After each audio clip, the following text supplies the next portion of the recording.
This episode's brought to you by the following patrons. Jay's Pack, Sex Caliber Bones a Lot, James, Madeline, Edward, Sunzi, Vixen, Holly, Natasha, Laura, Boezy, Jeremy, Ali, Mr. Ragebomb, Libby, Wes, Dreskel, Aaron, Kristen, Tia, Lauren, Jonathan, Kate, Isaac, and Karoon. And all the patrons want you to know you're loved, you're listened to, and you're a valuable member of this awesome Horror Virgin community. And if you want to hang out with us or just, check out temples in Japan with us, join the Facebook group where we will be checking out temples in Japan daily. I am so sorry, Todd, for all of the gross sounds you'll have to edit out. Things I said on my sex tape. Oh, Todd edited your sex tape? Why did I edit your sex tape? It's the only thing that I know to edit. Just the audio. Just the audio. I'm into it. Dipsy added audios that are just moaning now, and I'm like, yes, Dipsy. It went all the way. Me eating a lox bagel. Oh, okay, no thanks. I don't want to hear you eat ever, and yet I am forced to roughly 3 times a week. Because Mikey refuses to not eat while we record. Thank you for tuning into Horror Virgin on Page. I'm Mikey. And I'm your Horror Virgin Todd, which means I don't like scary movies, but you guys make me watch them. And this week, Mikey, and specifically Mikey, for jokes that will come throughout this episode, made us watch Temple. The Temple. No, it's just Temple. It's not The Temple. Legends of the Hidden Temple. That is more accurate of a title.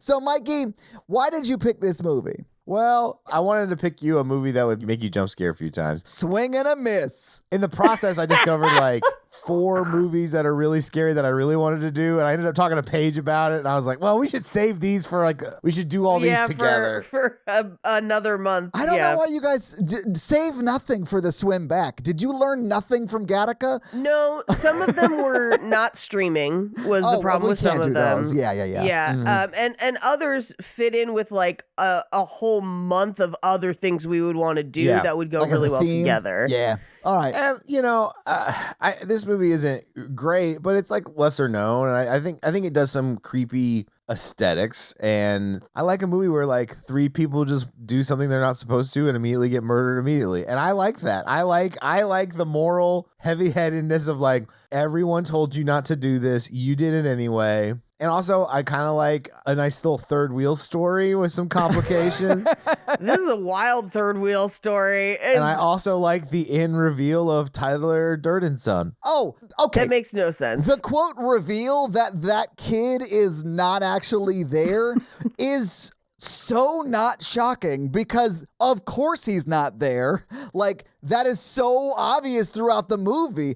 If he had turned out to be real, I would have been shocked. If they had been thanks for waiting out in the hallway, Hitoshi, your next victim is they were sending him on missions, that would have been a twist. That would have been great. Yes. Yeah. But Mikey, to your point, this is very much just dumb Americans being dumb abroad, the movie. Yeah. And that to me is very funny because every time they do something so dumb, I'm like, oh, of course Americans would do this somewhere overseas. Yeah. Of course they would check out a weird quarry that's been condemned or whatever. And I learned just enough about these people to dislike them and dislike what they're doing. Oh, every one of them on some level, yes. It's just I was like, get it, kids. Just get your creepy little kid ghost hands and dig into his face and just and their creepy little kid ghost teeths. Yeah. So I would say this about, I think his name is Chris. He twisted an ankle. Is he not even going to throw one punch? I mean, come on, man up. Okay,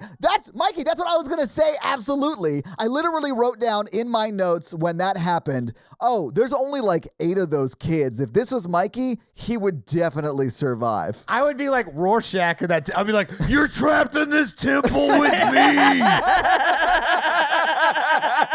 Yeah, I mean, you would have started haymakering and probably using kids as weapons because you could totally lift them and throw them. Yeah. Battering a kid with another kid. Yeah, Mikey, I believe you could have lived through this movie even with a sprained ankle. You both know that battling 8 demon children is my bucket list life goal. Yeah. I feel like that's why you picked this movie. Here's what I needed. I need to reshoot that scene, but instead of like Chris, it's Mikey. And instead of like reacting like Chris does, he just like cocks his arms like Henry Cavill in that Mission Impossible movie and starts just haymakering children. I mean, that dude, one, when he's scared, he looks like Jared Leto, which also I hate. He just crawls against the wall and he starts crying. And I was like, you deserve to be killed. I was like, you're a bitch. Fight for yourself. Yeah, he didn't even try and fight, which makes no sense. Because again, I think I could have gotten out of this situation all right. Well, it's because if you notice, all three of these people are like kind of shitty people and like don't even think their lives are worth fighting for. All three of them just lay down and die You when think they are all confronted. three of them were just like, all right, you know what? It's not been a good go of it. It's probably not going to get better. Go ahead and kill me. That's what it seems like.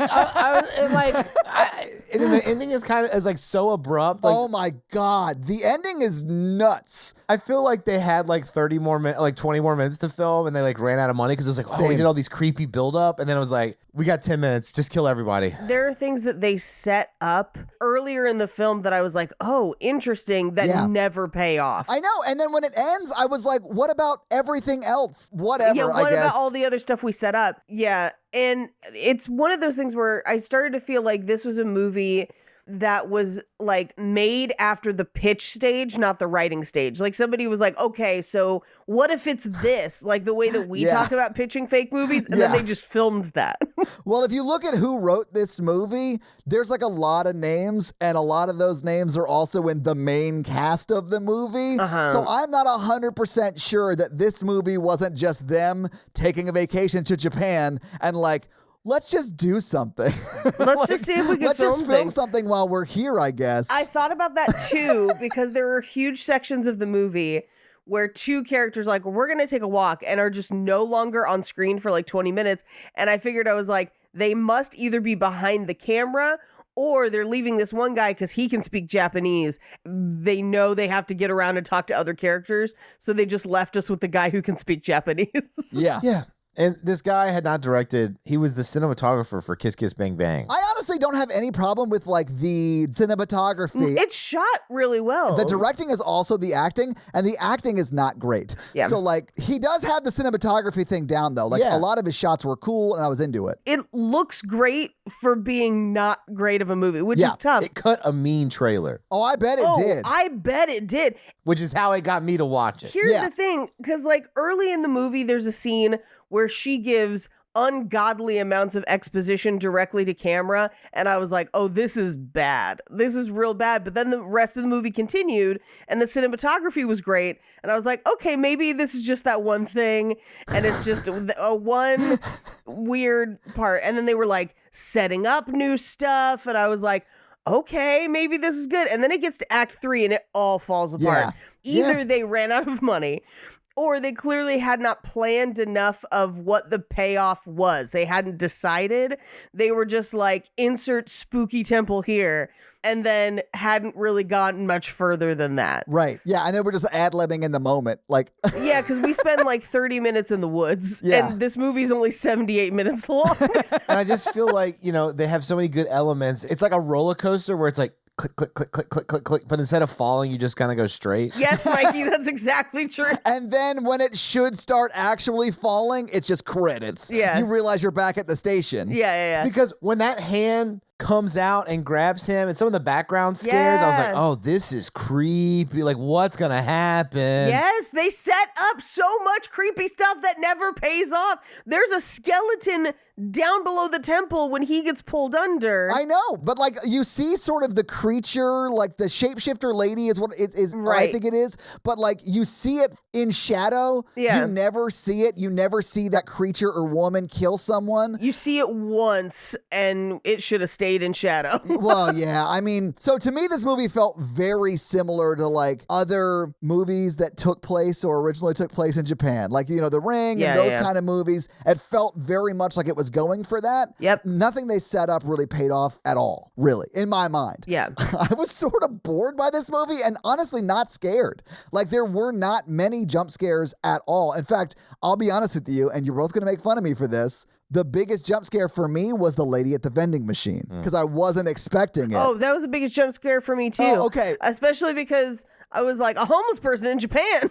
Like, what? When I was there, they told us that homeless people hid from us for dishonor. And I was like, that makes me very sad. I didn't see any when I was there, but if that's the reason, that makes me very sad. I hope that they just don't have any. No. They definitely have them because we specifically asked some of the people that we were with that live there because we were like, hey, what's the deal? There's no way you have zero, right? Like, we don't believe that. And they're like, oh no, they hide. And I was like, oh no, that's worse. That is very sad. Yeah. What I know about homeless people in Japan, I all learned from Yakuza video games and Like a Dragon. And that they go on to run a restaurant next to the soap and whatever. Yeah. That also becomes your hideout for half the game. Yeah. Yeah, where you then dress up like a Kiss rocker dude to beat other people up as you recruit people for your gang.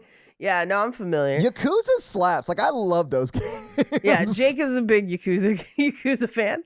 Yeah. The thing that I was mad didn't pay off in this movie was early in the movie, they're interrogating him and they show him footage of the girl's boyfriend cheating on her while they're out at that club.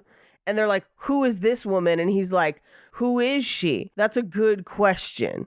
And I was like, are we going to find out she led them there? Is she involved? And we never talked about her ever again. He's still just salty even after all these murders about that night. He's just salty. And I was just like, oh, well, you got me excited for no reason. Because I'd have been like, it's not important. Everyone was murdered by ghosts. Yeah. But yes, he is kind of a dick. Yeah, he's a terrible dude, but he's also dead. So yeah. But I don't know who that lady is. That was just some rando chick Rizian that was at the club. Yeah, some rando. He's got what's his face from Midsummer vibes. Oh, the bad boyfriend from Midsummer. Yeah, the bad boyfriend Christian. Yeah, so, it's a movie I watched and I thought did some things really interestingly and then just does not stick the landing. I thought it attempted things it couldn't stick the landing. It just did, yeah, exactly. It just did not stick the landing. It's like anti-incantation, which I feel like scared the shit out of to this day. Yes. I am scared of that movie. That was a way scarier version of this movie. Yes. They did a lot of stuff. They brought in a lot of different horror elements and mixed it all together, and I was like terrified. Well, and I feel like Incantation is a very similar story. Mm-hmm.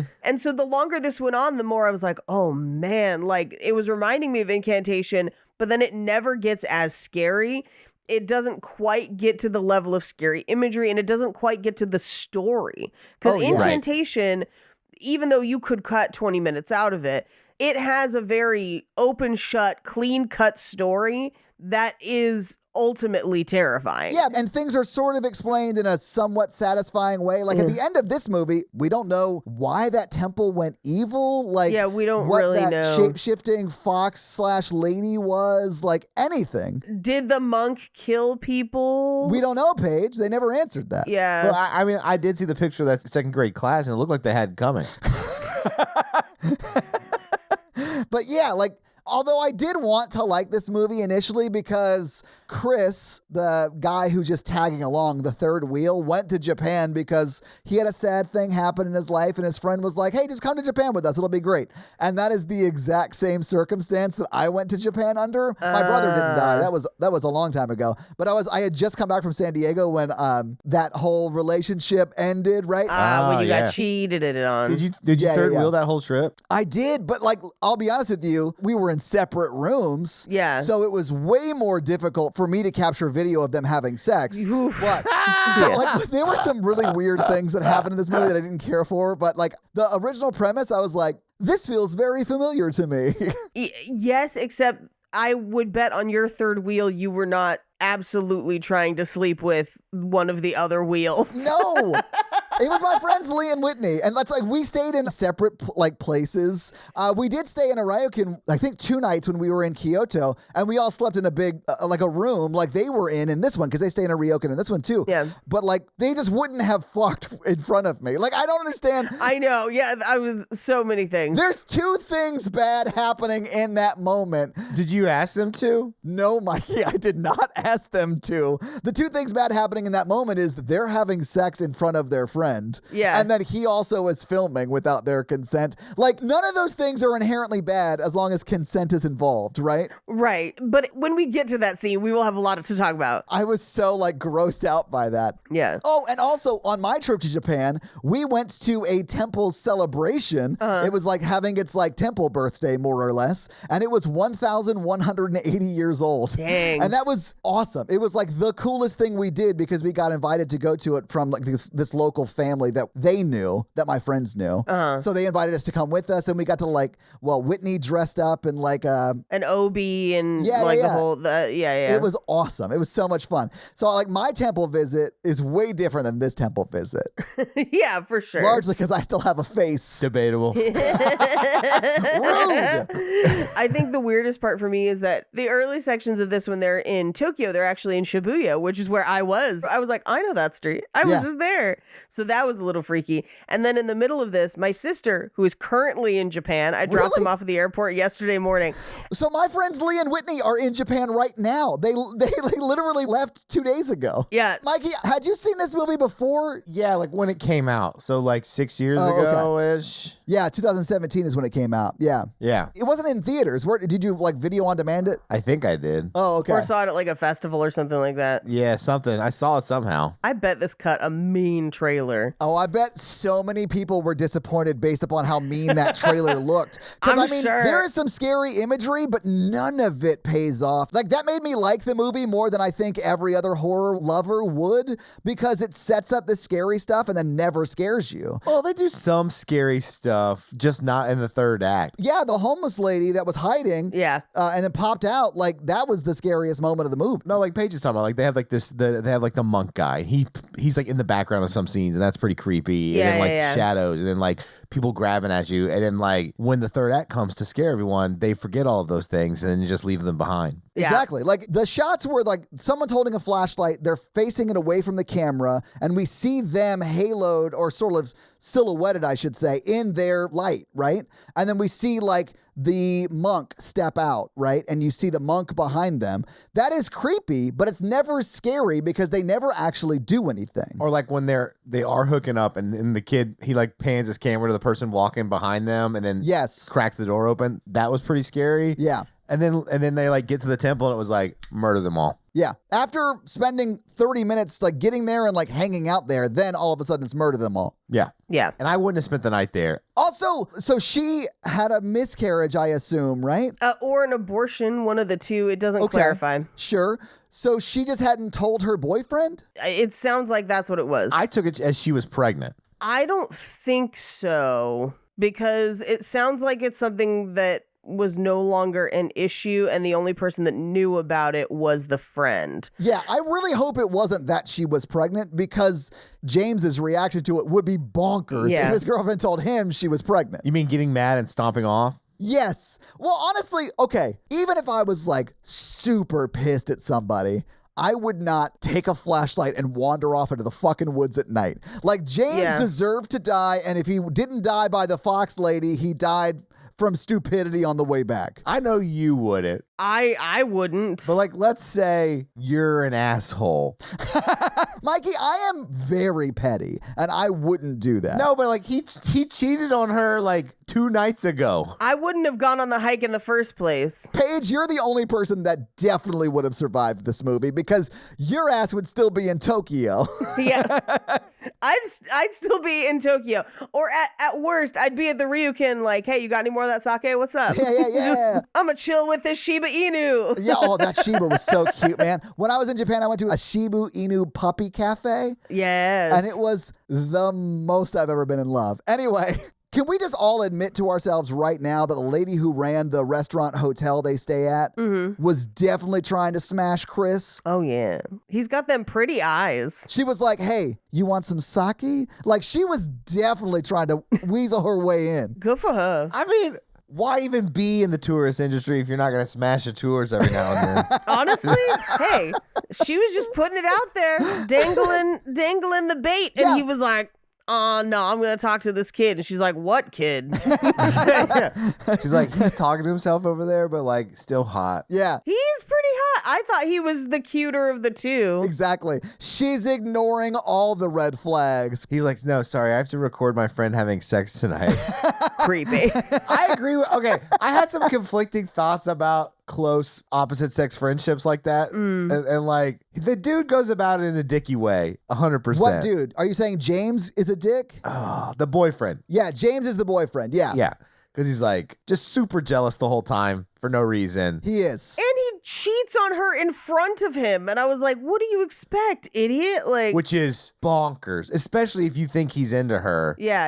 It's crazy. But like, you know, he's like, I just don't understand female friendships like that. I'm like, well, this says a lot about who you are. Oh, you mean like James is just like a toxic D-bag who's like a terrible person? Because I agree with that. Yeah. But on the flip side, that chick is very attractive. I would not trust any of her like friends either. You know what I'm saying? The first time I saw Kate smile, I wrote in my notes, oh, Mikey's going to fucking love this movie. Because she has like a Julia Roberts size smile. Like it's a very pretty smile. Yeah. As someone who has an equal number of male, female, and in between friends, it doesn't ring true to me, but I also feel like I work in an industry that is male dominated, and so it's just gonna happen. Both of the industries you work for, honestly, Paige, are male dominated. Yes. Well, and I'm in the reverse where I'm in a female dominated, so I have a ton of female friends, so I get it. Right. Also, but like to limit those sort of feelings, maybe you should invite him on your trip with you and your significant other to a different country. I got the impression, and the movie doesn't fully flesh this out. I got the impression that she was potentially utilizing him for some emotional and physical labor for her channel, and he often shoots her stuff. Yeah. And that's a huge part of why she brought him. And in a way, the boyfriend is the third wheel. Yeah. I mean, I definitely can see that lining of it, but I don't think that they are necessarily romantic at all. Chris and Kate. Oh, I think he definitely wants it to be. Oh, sure. But I don't think that they do anything that's like overt until maybe like she pulls his arm around. But like, I would be scared. If that was Mikey and me, I might pull his arm around. You know what I'm saying? No. I don't think they've done it yet, but I do think she uses him for a level of emotional labor that suggests she has more feelings than she might. Yes, Paige. Which they couldn't have been doing this on purpose, but there's so many subtle, unhealthy, like relationship dynamics at play, which I'm sure it was like in the script, but like they did a good job because I'm like, you definitely think he has feelings for her. Yes. You definitely think she exploits those feelings for labor. Or that she returns those feelings, one of the two. We don't know. Yeah. We don't fully know because this movie ends 20 minutes before it should, but it's still a little long. What I was hoping for was that like the spirits or like would like exploit all of that and like get into it. And I thought that's what the movie was setting up. Wouldn't that have been like a good movie? Like if A24 did this movie. They did. It was Midsummer. But like, and it ended up being like the spirits killing one of the like.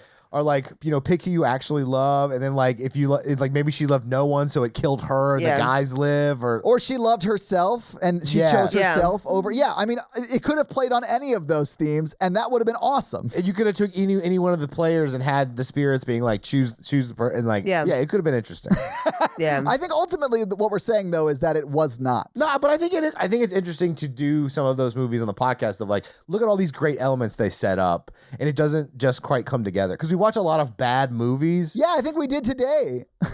I don't consider this like a terrible horror movie because when we watch some horror movies, they're just like incredibly awful and like, you know, just bad. And like someone obviously put thought into this movie and like I don't know where they dropped the ball, or I guess the finances. Maybe. But it's an interesting exercise to see them set up all these things and it just goes away at the end. I think it's either finances or scripting. So I'll say this, it's not the finances. Okay. This movie didn't get a theatrical release. Mm-hmm. Should I just do box office right now? Because we don't have theatrical numbers. So let me just tell you, the budget was $3.4 million. Oh, wow. Which, to shoot this the way they shot it is very doable. Yeah, especially in Japan where things are cheap as fuck. I mean, that's a lot for this movie. Yeah, it's a lot of money for what we got. That's a high budget for this movie. So I don't think it's financial. I do think it's his directorial debut. It's probably more to do with that. And the effects look good. good. The dude's prosthetics and stuff. Well, there's some information about the special effects that I will share in fun facts.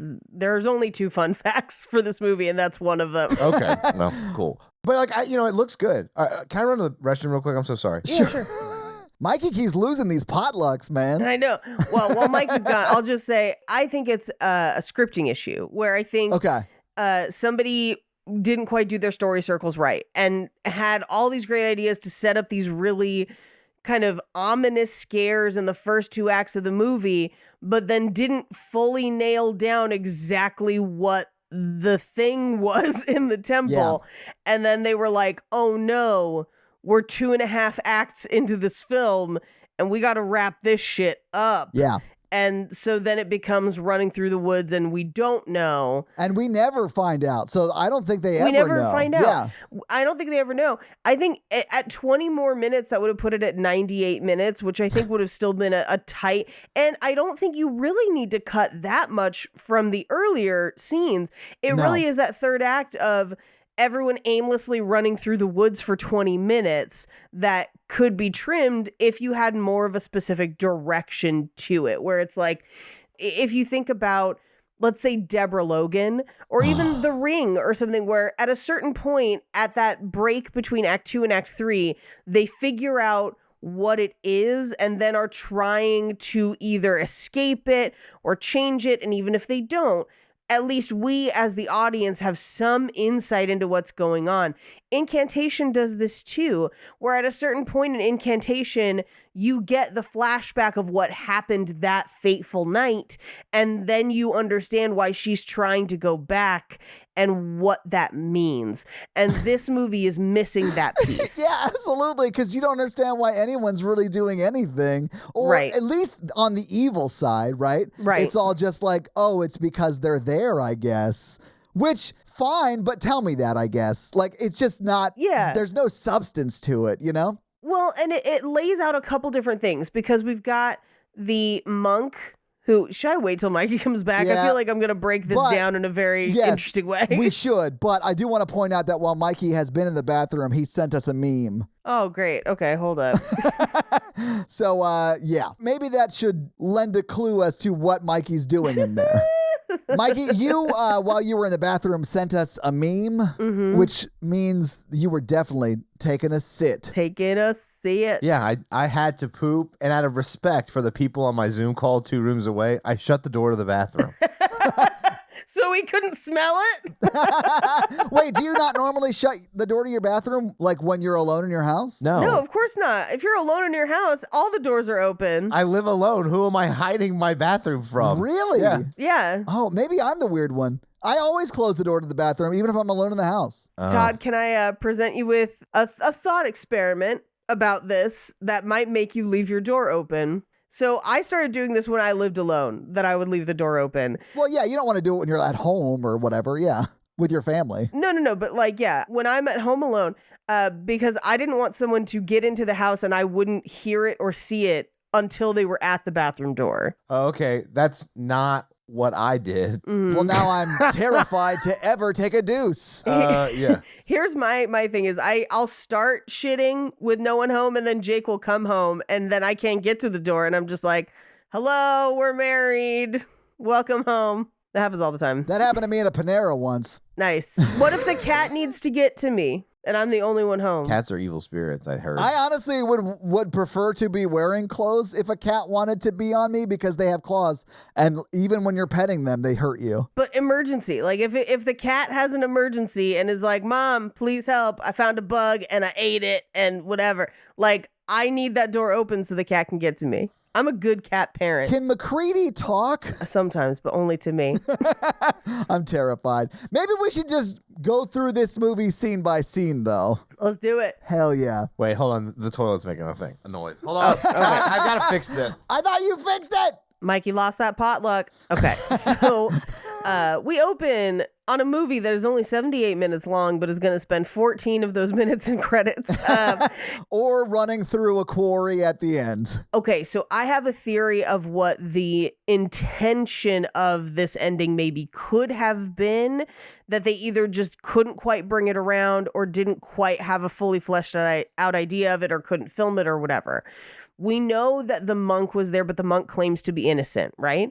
And we know that the kids disappear, but no one really knows who does that. And we know what happens to our main characters, right? Right. And we know that the temple has a, let's call it a guardian, a changeling spirit, a shapeshifter, yes, lister, big figure, you turn around and diss her spirit in front of this temple.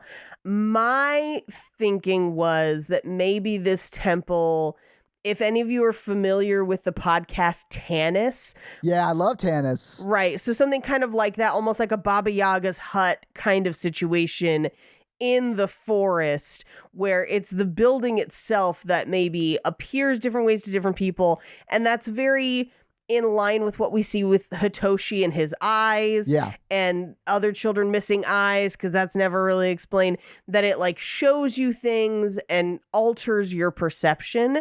And so that the monk is innocent, the kids are innocent, these people are technically innocent. It is the evil spirit in the building that is the problem. And the movie is just not very clear on that. Sure. Yeah. I mean, any of that explanation would have been great. Right? Yeah, that'd be cool. Anyway, let's get into this movie. Yeah, let's just jump into it. Let's do it. So this movie opens in the Tochigi Prefecture in Japan, present day. And there's a search party in the woods. They're radioing each other. They find a whistle and a camera. I think this is the search party that finds the person that we will see through the rest of the movie in a wheelchair that will reveal at the end who it is. Yeah. But one of the search party goes into the temple, sees blood on that booklet that we will see them with through the rest of the movie, and screams because there's a snarl, almost like a creature in the temple. The fact that that never comes back, that somebody from the search party is potentially dead, is crazy. It is nuts. Yes. I mean, where it ends, there should be 20 more minutes where like we find out where Chris ran, and like that reveals more of the story, because maybe that security lady was also there and they were talking to her, and like maybe he attacked her. Yeah, or like maybe they killed the creature or something. Like, I was blown away by the end. It felt like the turning of the screw or whatever that movie was. When it just ended? Yeah, it like just ended and you're like, what the fuck? Like, it felt like that. I love turning of the screw because of that. Anyway, we get into the credits, and the credits are long, but it's because they're giving us information during the credits via like newspaper headlines. So it's like October 1968, 6 children are missing, no trace for 3 days. The search continues into the mountains. Then there's the monk found dead in the mountain temple. The police investigate the murder suspect. But as we're reading that information on screen, we find out, I think it's the sound editor or something, but somebody in the credits name is Edmund Butt. I missed that. I couldn't stop laughing. I was like, you really got to wait in between adding the title cards versus the people's names. Because then I was just like, dead monk. Wait, Edmund Butt. Butt. Like, I'm a child. I'm sorry, Edmund. I actually got a wedding invitation from his fiance's parents. He's going to marry Sarah Cheeks. It's the Butt Cheeks wedding. So, yeah, it's going to be great. They're holding it at Cheekwood here. Oh, nice. That's actually where my friend Chris got married. Like, Cheekwood's an actual place. It's beautiful. But it felt like it was funny to me because Cheeks. Anyway. They're registered at Crate and Barrel. Anyway, so then there's one that just says, if you find cursed temple, will you be? Which I think means like, if you find the temple, will you also be cursed? It's just a very weird syntax to do when, if you're writing this, you can make it say anything. It honestly felt like when Mikey did his impression of the script to the Meg, if you go to temple, will you be? Yes. Big shark, go get. Yes. Yeah. Then we end on a shot of the statue of the shapeshifter with them titties out. And it has 2 heads. One's a fox, one's a lady. And I just have in my notes at this point, how is this only 78 minutes long and 50 of them are credits? Right. Them credits is long, yes. But we cut to what looks like some sort of hospital interview room. And there's a professor walking around and he's like, yes, I have seen the footage. We're running out of time. Is everything ready? They wheel in a guy in a plastic chair with like a plastic tent around it. I've never seen what looks like a biohazard containment like chamber around a wheelchair. I was like, this movie is already doing the most. Like, I felt like the cold open was pretty creepy. Yeah. Like, I felt like this was pretty creepy. Like, Yeah. why does he have that containment thing around him? Is he contagious? Like, what's going on? And they never explained that. Is he the Pope but has COVID? COVID. Pope-vid. Pope COVID the 19th. But how amazing would it have been if he just like flipped the plastic up and is just like, I'm the Pope and we got to go exorcise demons. And this is actually just the sequel to Pope's Exorcist, just back to back. One of them landed in Japan. We gotta go. We gotta go. I would watch that. I would watch that. Oh my God. Can you imagine his ridiculous fake Italian accent ass wandering through Japan? I mean, I don't know. All I know is that he would have driven there on his Vespa. His Vespa somehow. He's just like, Japan. How did he get to Japan on a Vespa? He just drives out of the ocean on a Vespa and he's just like, with God, anything is possible. Yeah, if Jesus can walk on water, this dude can drive on water for sure. I can do anything through Christ who strengthens me and on my Vespa. Because he does all of his Catholic Vespa mints. Oh, man. Bridges is the work of the devil. This sidetrack would have been way better in last week's episode. Too bad. Anyway, we cut back to this movie where the professor has an interpreter and they're like, we don't even know if he can speak. This dude in the wheelchair is fucked up. But they're like, hey, can you tell me your name? Do you understand me? And he's like, yes, I understand. And they're like, we think he's American. It's hard to tell. I called that this was Chris Me too. very early on, and that the fact that they needed a translator was a mislead. Yeah. Like, you can sort of see through the plastic containment that the guy has long, dark hair. Longer hair, Yeah. So I was like, oh, that's Chris. I mean, it's either Chris or some character we haven't met, Yeah. Well, the other thing, too, is that if the other guy was alive, he's the least likely to survive. Like, if you're mapping out the horror movie structure, he dies first, no matter what. Yes. So if they had him live, I was like, this goes way off the rails. Right. Anyway, so he's like, where am I? Is this a hospital? And they're like, well, it's like a hospital. And we never find out exactly what this is, by the way. Well, I think we'll probably find out in the sequel that I'm sure they're definitely gonna get. Sure. But they play the video and they're like, who is Kate? Like, how do you know her? How did you get here? And he's like, where did you get that video? And we know they got it from the camera that they found in the woods. Yes. But her video was my first clue that this might not be a good movie, because her section is so exposition heavy, and it's supposed to be like, I'm a vlogger and this, but it's more so even than you would tell a vlog. Yeah. Like, it is literally laying out everything for us, the audience, in a way that is not subtle at all. I literally wrote in my notes, who is this for? Like, it's definitely for us as a movie watching audience. Right. But it's not for anyone that lives in that world that we're supposed to believe she lives in. Like, this took me out of the movie super early on. I was like, oh, I don't even know like, what are we doing here, guys? Is this a 48-hour film festival? Like, come on. Mm-hmm. Yeah, but this is where we find out that Chris's brother died in an accident, so he's going to Japan with them, and they flew together. So, yes, boyfriend flew separately, they flew together. Which is weird, right? Like, why would that be the case? Unless maybe they live separately, like, in separate cities, like they're a long-distance relationship or something. I think they do, but I don't fully know, because he's flying from San Francisco, so right. I'm not sure why, but I think it's just one more place that the movie links her and Chris, because he's truly her travel companion. Yeah. In a way, the boyfriend is the third wheel here. Yeah. I think so. He feels it. And I think the boyfriend sort of feels it. Yeah, exactly, Mikey. Because he is, I think, overly a dick to Chris. Yeah. And honestly, his girlfriend too, about the whole situation. Yeah. But we cut to Tokyo 5 days earlier. So now we've caught up with them based on what she said in that tape. They've landed in Tokyo. They're in a taxi. And they're talking and she's like, well, I'm glad you came.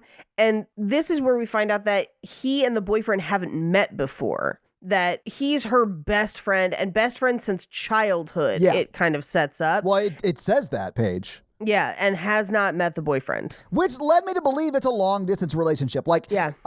Kate and James like got together at college.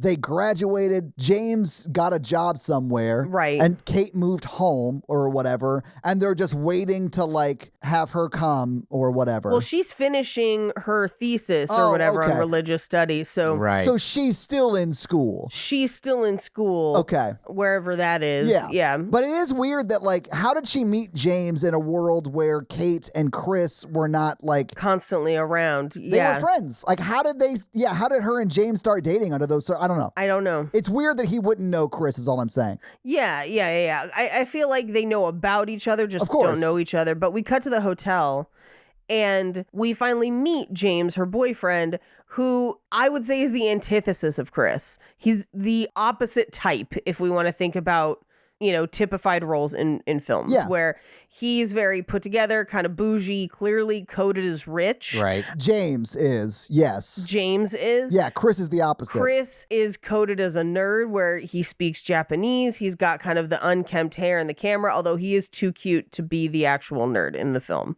I thought he was more attractive than James. Yeah, I didn't get nerd vibes from him. I got sort of like, emo, sad sort of vibes, but not Sure. nerd vibes because he is too cute, too handsome. Yes. Like to be a quintessential nerd, Right. He's not even wearing glasses, Paige. How can he be a nerd? No, you're wearing glasses. Okay. But if you look at this film, like the prequel to the film Nightcrawler with Jake Gyllenhaal, Okay. where this kid escapes Japan. Becomes the Nightcrawler. And grows up to be Jake Gyllenhaal from that movie? Yeah, absolutely. Yeah. Has reconstructive surgery, escapes Japan, That's why he looks different. Yeah. goes back and becomes a photojournalist, Yeah. I think it checks out. I think that checks out. Nightcrawler is a great movie. I would have preferred that movie if it was Nightcrawler from X-Men 2. Just the same movie. Yes, shot for shot the Yes. same, but he is just Yes. dressed as Nightcrawler the whole time. Like the whole Correct. get up. Absolutely. Page sold. There you go. Let's do it. But yeah, they're very much trying to code him as the nerd in this movie. Yes. And he is too attractive for it to fully work. Because the second we see him, we're just like, oh, they definitely probably fucked in the past, Yes. right? Do you think they did? Question. Do you Yes. think they fucked? I think maybe they did one summer. Well, I mean, I have female friends that I have no interest in having sex with, and they don't have any Sure. interest in having sex with me. Like, I think that that's healthy. Like, you should be able to have. Have you ever flown to Japan alone with them? I've flown to Japan with a couple before, yes. Sure, that's not what happened in this movie, though. Would you ever, if you were out with a group and their partner was there and it was cold, would you give them your jacket, or would you wait for their partner to do that? This happened at a first watch about 2 months ago with Lee and Whitney, the friends I went to with to Japan, right? And it was cold. Whitney was cold. Lee didn't have a hoodie and I did. And I was like, hey, do you want to wear my hoodie? And she was like, yes, please, Okay, that's different. Okay. First off, we know you fucked her. No. I love Whitney, No. but it's not like that at all. No, I'm kidding. But like, here's the thing. This relationship, this kid was obviously ugly as fuck when he was a kid. Oh, yeah, probably. He's a real ugly duckling is what you're saying. Into the swan. He got in close. He never thought he had a shot. She was like very nice to him, let him do all the video stuff.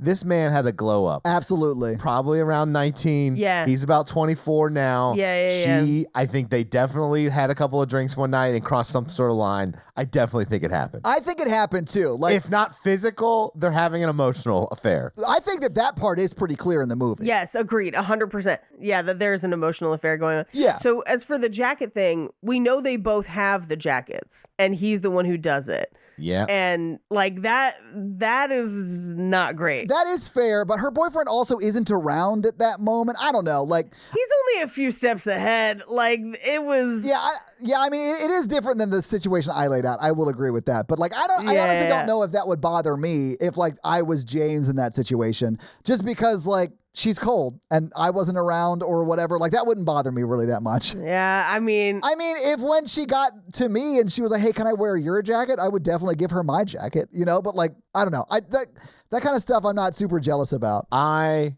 would steal this girlfriend so fast. It would be... yeah. You mean you would steal James's girlfriend? You would steal Kate in this movie? Yes. Yeah, I think it would be easy, honestly, because James is sort of an asshole to her. As soon as I had that film, I would have been like, click, send, done. But the thing that I don't get, get like a fake email account or whatever. You don't even need to do it. You're her friend. That's true. This is the first night you've gone out with this dude and he's making out with other girls. I mean, like, your boyfriend's a dick. Here's the evidence. Who do you trust? Me, your friend for years, or that guy? Yeah. So like the movie handles it like he got video of him and his girlfriend kissing, like James and Kate kissing. But that's clearly not what happens, right? Because he's just like getting video of it and like never uses it. And that I couldn't figure out. Well, we got to get to it. No. It's one of the things they set up. Like I would have, especially within the first time I met this guy, I would have showed her immediately. I would have been like, here, you need to deal with this. And you would have been like, here's a dick you can cry on. Yeah, Mikey, I understand the game plan. I think maybe he didn't get a chance to. It's time for our lost in translation moment. I'm assuming you're Bill Murray in this analogy. Yep. Yeah. I'm not scarred, Joe. Nope. Nope. But that age gap is probably the same. But so they go out to Piss Alley. Yeah. So we get some cool Tokyo street stuff, like just, video of them are in and around Tokyo. They go to a 7-Eleven. I was like, this is very accurate to my Tokyo experience, this first 15 minutes of this movie or whatever. But we cut to her and her boyfriend talking, and we're cutting back and forth between them talking this out and them kind of out that night. But her boyfriend is like, he's not what I thought. And she's like, so you don't like him? He's like, no, I like him. I just can't believe you never tried anything. But this is the boyfriend being like, he's too hot to be your friend. Yeah. Basically. He's like, oh shit, I didn't realize your best friend was like super hot. Fuck. Right. Okay. Right. What's that about? Yeah. That changes how I feel about sort of everything now, which I understand as an initial gut reaction. Like I would probably feel that way too. I'd be like, fuck, of course he's hot. Okay, well, I'm going to ride this out for the next 2 or 3 weeks probably. And then when she breaks up, I'm just going to, it's fine. I get it. I didn't realize that your friend had like sad boy vibes, but with light eyes. Like, ooh, yeah. Yeah. I'd have been like, oh man, I'm fucked here. Yeah. Oh shit, he's got abs. Fuck me. Okay. Damn it. Yeah, if we went out to a bar, him and I would video ourselves making out. You know what I'm saying?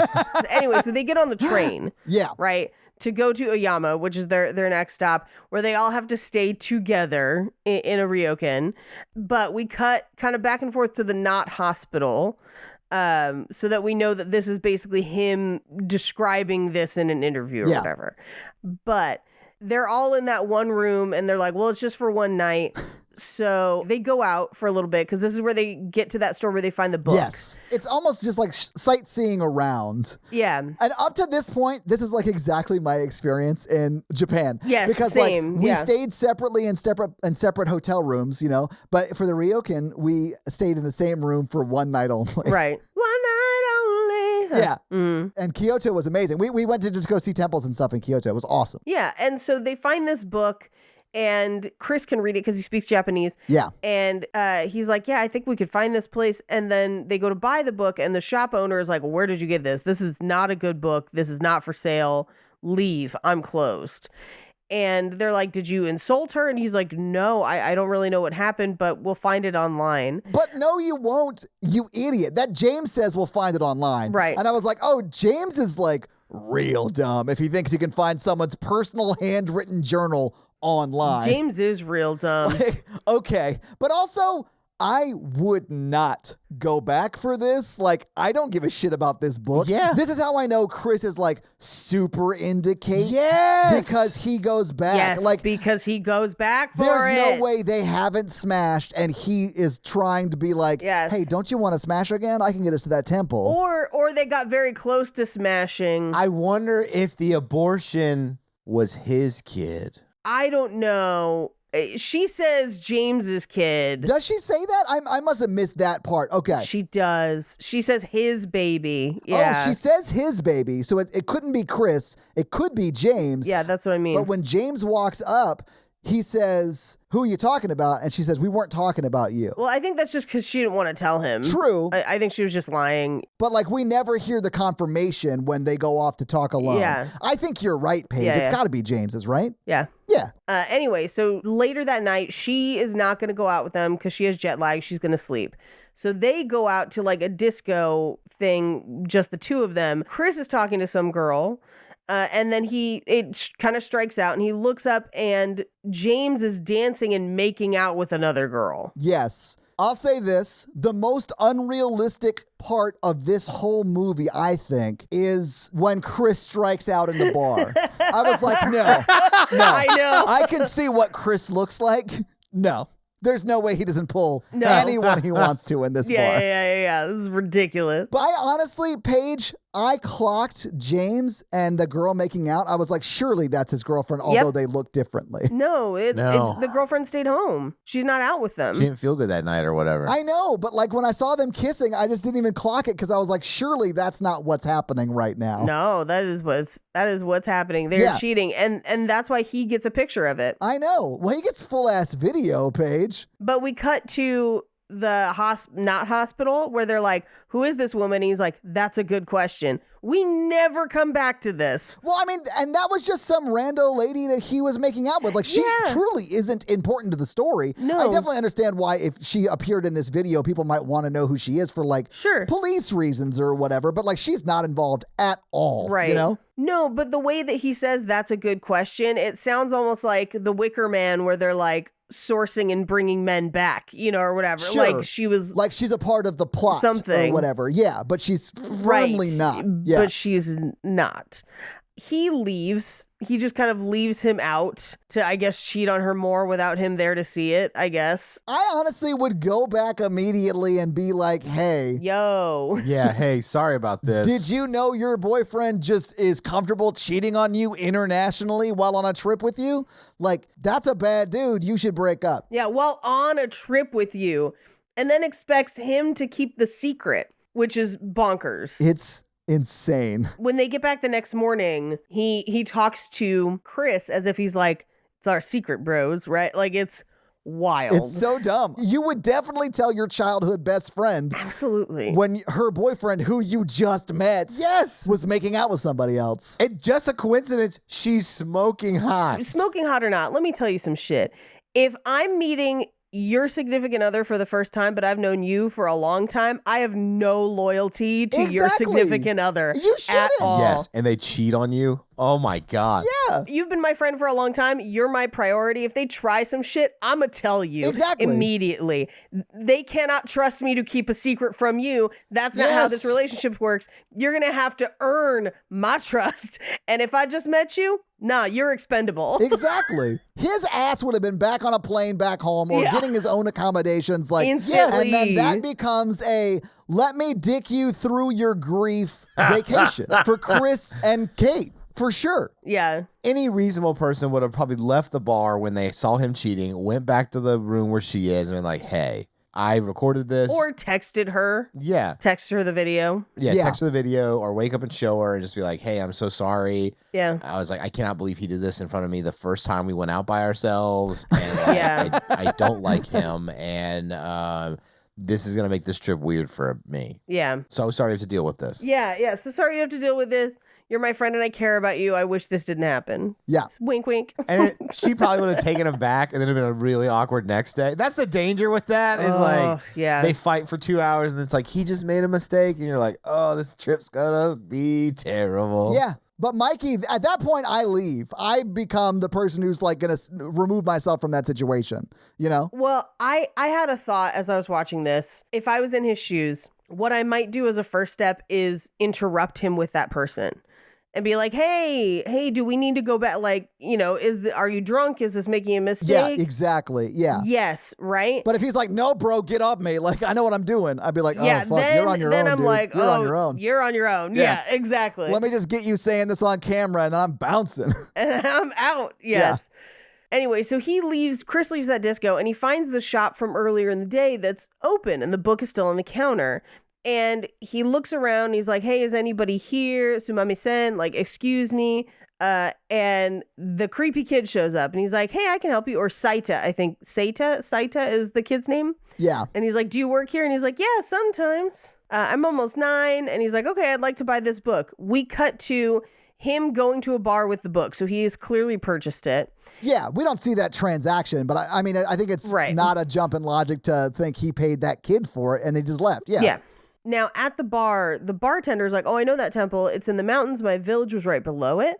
And then the other guy in the bar is like, hey, in English, that's an unlucky place. You should not go here. And he's like, well, I have a friend who wants to start, and look at temples. And this is the first one. He's like, this is not the start. This is the end. It'll make you sick. Do not go there. Yeah. There are many other temples in Japan. And he's like, I'm a white guy, so I'm definitely going to do what I want to do right now and not listen to what you're talking about. Yeah. And that's what happens. But I sort of saw this guy as like the harbinger, right? Like, you'll die. Yeah. It's bad. It's evil. Don't go. And of course, you ignore the harbinger or else you're not in a horror movie. So of course they go. Yeah. Well, and he, not before he gets the bartender to tell him how to get to his village. Of course. Yeah. But on the way back, he's walking past a vending machine, which they are everywhere. They're all over the streets. I was actually very excited to see this because I was like, oh, I miss them. They were so fun. That is an actual thing, though, in Japan. They're like all over. Oh, yeah. Yeah. He goes to put some coins in and drops them. As he reaches down to pick him up, it's revealed that what we thought was a pile of trash is actually a homeless woman who takes the coins and appears to have horns. Or had horns. Or had horns and they're now gone. Because they were cut off. Yeah. Yeah, and no eyes. Yeah. I thought she was the creepiest part of the movie. And it was this jump scare that got me. Yeah, then he runs and immediately runs into a procession of monks with covered heads walking down the street. Right. Yeah. Which this whole temple thing seems to have a you cannot see visibility component to it. Like some of the idols don't have faces. Yeah, missing their eyes. Mm-hmm. Yeah. And so this seems like maybe they're linked, but we don't know. They pass down the street. He goes back to the ryokan, or at least that's where he wakes up, is in their room, and he kind of looks out the window and maybe there's a creature behind him. Yeah. But then he wakes up the next day. So it's like a dream. He wakes up and she's reading the book and she's like, how did you get this? And it's clearly he did it to impress her, obviously. Yeah. But this is where James is like, I'm sorry I left you so early, but it looks like you had a great night out. Wink. Well, I think what James does is you're the one who hooked up last night, not me. Right. Right? Right. Right? That's what happened, right? And I've been like, no, here's some video evidence I took last night. Have a seat right over there. Yeah. Let me invite my friend in Chris Hansen. Yeah. Yeah.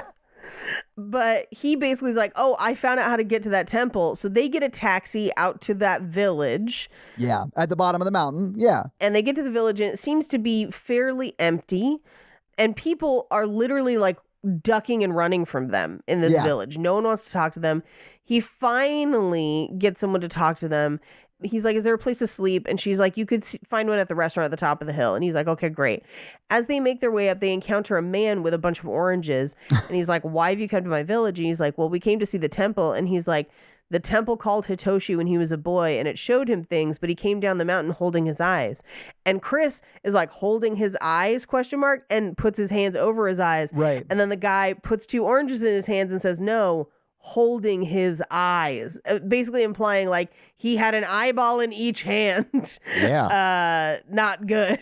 Exactly. That would be terrifying. And as someone who doesn't speak Japanese, I would have still understood what was being said there. Same. Based on just context alone. Because he says, wait, holding his eyes. He says that in English when he's covering his eyes. Right. And then you see the Japanese man be like, no, shake his head no, and then hold 2 oranges in his hands like freaking eyeballs. Yes. I would know what was being said there, and I'd be like, you know what? We're going to get back in a taxi and go back to Tokyo. Fuck this place. Yeah. I'm out. Bye. Right? In a heartbeat, I would do that. But instead, they proceed up the hill because he says, oh, I didn't understand what he meant. And it's like, Anyway, as they pass him, James says, mucho arigato. Yeah. But I mean, like, American, so that made sense to me. Yeah, I was just like, damn, he is the worst. It's like combining two foreign languages that are in no way linked, Yeah. right? Mucho is like Spanish, right? Yeah. Mucho arigato. Yeah. They get to the restaurant, and it's kind of later in the day, and the woman who owns the restaurant is like, I do have a room, come in. As they pass through, they pass an old man eating soup, and he has no eyes. Yeah. But Do you think that man was the monk? I think it was Hitoshi. Huh. That definitely could be. I think Hitoshi went there to look for the other boys and came back holding his eyes. Okay. And has then continued to live in that village. Yeah. So Kate and James go for a walk because either they need to run the camera or they need to just focus on Chris, who speaks Japanese. Right. And he's reviewing the book when the owner of the restaurant comes in to bring blankets and is like, hey, it gets cold at night. Wink, wink. I've got some sake. Would you like some? Would you like to get drunk with me on this cold, cold, sweet night? She was trying to smash. She like Yes. singled out Chris as the third wheel and was like, okay, Yeah. how often is a third wheel this hot gonna be in my city? Almost never. So I'm definitely gonna shoot my shot even though I'm twice as old as him. She was like, he's not a third wheel, he's a tripod. That was me all throughout Japan. I'll be honest with you. I was on dating apps at that time of my life because I had just been cheated on and I had moved across the country, and it was months later. Yeah. But I was on dating apps and they went fucking nuts in Japan, guys. Oh, yeah, I believe it. It was uncomfortable. I honestly was blown away with the level of attractiveness of the women that were reaching out to me, like being proactively reaching out to me. And I was like, oh, I have to stay off of this because I am not going to move to Japan. I went on a cruise once with my good buddy. It was one of my best friends. I did it, the one I officiated his wedding. Okay. And on the boat, it was all couples that were like incredibly unequal the whole time. We were just walking around. I was like, what is happening? It's crazy. It would look like Big Ed from like 90 Day Fiance with like a hot blonde. And you're like, huh, he must be really nice, I guess. And you're like, good for them. I used to have a joke about Jake is so hot that people think I have special skills, where they're like, damn, she must be double jointed or some shit. Or like, do you think she has no gag reflex? Like, how do you think that works out? I like how Mikey and I just didn't want to touch the gag reflex joke we could have made. We were just like, nope. Happy husband, what's a word that rhymes with husband? Happy wife, happy life, happy dude. Happy mood. Happy mood. dude. Happy Yeah, mood. we Hell got yeah. there. We got there. Love it. Don't get married. That's what I learned from that rhyme. Okay. Anyway, they sit and drink sake, and he's like, hey, can you tell me about the temple? And she says, well, there's nothing to tell. No one visited after the quarry closed. I was 17 that year. And then she stares into like the middle distance as if something is whispering to her. And then she just says, did you say something? I need to go make your bed, and leaves. Yeah. Leaving him alone with his camera and a dog, a Shiba Inu, and the boy from earlier. And he's like, what are you doing? And he's like, well, this is where I live. And I'm like, impossible. Like, that taxi ride was so long. Well, because it's the exact same boy from the bookstore, we should say, right? Yeah. Yeah. And he says, I used to play at the temple when I was a kid. And I'm like, you're still a kid? What? And he says, would you like me to take you there? And he says, sure. But the innkeeper kind of interrupts him and is like, hey, it's time for bed. And he's like, okay, bye. And he walks back down the hall past the man with no eyes, and he stops and he says, good evening. Are you Hitoshi? And the man does not confirm whether he is or not, but he is missing his eyes, so one could assume. Right. And he says, oh, you speak English? And he says, yeah, it's been a long time. But he's like, they say you're here to visit the temple. And he says, yeah, the man in the village said you lost your sight there. What happened? And this is where he says, some children disappeared. They'd been playing in the mountain after dark and they didn't return. The search party discovered a man living at the temple, a wandering monk. They questioned him, but his answers were not believed. Then they killed the monk and the children were never found. Yeah. So every year we burn candles for their return. We cut to later that night vision, where he is videotaping them having sex Yeah. in the same room. Yeah. Let's talk about it. I know we've been wanting to talk about this the entire time. So I just assumed that this hotel was owned and operated by the Lachey's, and they were in some sort of, you have to sleep in the same room as your current partner and their very attractive best friend. My favorite part of shots like this on reality shows is when they use the subtitles to describe the noises. Yes. Yeah, slurp, slurp. Slurp, slurp. Yeah. I mean, here's the thing. Here's what I will say. It's not okay to videotape people without their consent. I also couldn't tell if he was videotaping or just using the camera to watch in night vision. That's a good distinction. The red light on the front would indicate that it is. You think he was taping? I mean, I thought that was the night vision light. I thought that was the night vision light too. I wasn't 100% that he was recording. It's not good either way. There's no good version of this, you know. Yeah. Like recording is the worst version, but it's still not great. But I also was just like, would you ever in a room in that proximity have sex with your partner when you know somebody is right there? Absolutely not. Yeah. Again. No, Todd. Someone did this to me in college. This has definitely been done to me. Paige, I'm so sorry we did this to you. I didn't realize that you were in the dorm too. Me and that person we are friends now, and they apologized profusely for it.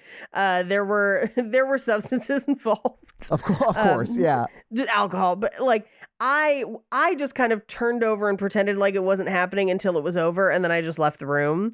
Just like the women who were with Mikey. Yeah, but I feel like it's not great. Like that's a really uncomfortable position to put somebody in, and it's unnecessary, especially when you could be like, hey, do you mind like just popping out for a bit and then coming back, you know, like. No, I'm sleepy. Yeah. Do you guys mind popping out? Yeah, and when I was a third wheel in Japan with Lee and Whitney, we only stayed together one night, but if they had been like, hey, maybe you should go on a walk for like 90 minutes, I'd be like, cool. I'm getting super into the spinners anyway. I'll go walk around Kyoto, listen to the spinners. It's fine. Text me when you're done. Right. You know, like, yeah, I don't want to be there. And I'm sure they wouldn't have wanted me filming it. Yeah, and here's what's crazy is that like kind of as he's filming them, he tracks a shadow through the walls. Yes. So he thinks that somebody's coming for them. Yeah. Yeah, that's why they're doing this. And Yes. also they want to have sex in their movie. Yeah, I guess. So like even that little bit isn't super scary because it's just like someone comes to the door and opens it a little bit and then stops. Yeah. And but he freaks out. Yeah, of course. And gets up, which interrupts them. And he's like, I'm sorry I woke you guys. There was somebody there, I promise.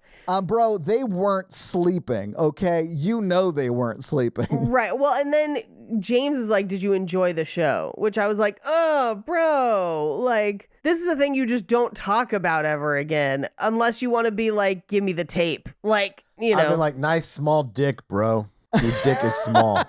Hey, did that girl from the other night like that tiny dick? The camera adds 10 pounds, but it didn't help. Exactly. Wait, the camera adds 10 pounds to your dick? Yeah, and it was still small. I gotta get on camera more. Anyway, we cut to the next morning, and they hike up to the temple with the kid. Which, like, okay, sorry, I'm not done talking about the sexy thing. Okay. So, I love that Paige still refers to it as the sexy thing. Like, it's not great, but it is the sexy thing in the movie. the one sexy thing in this movie. Yeah. As someone who has male friends, I feel like that would be extra weird if it was one of my male friends in the room. Like, it's bad enough to have sex with somebody else in the room.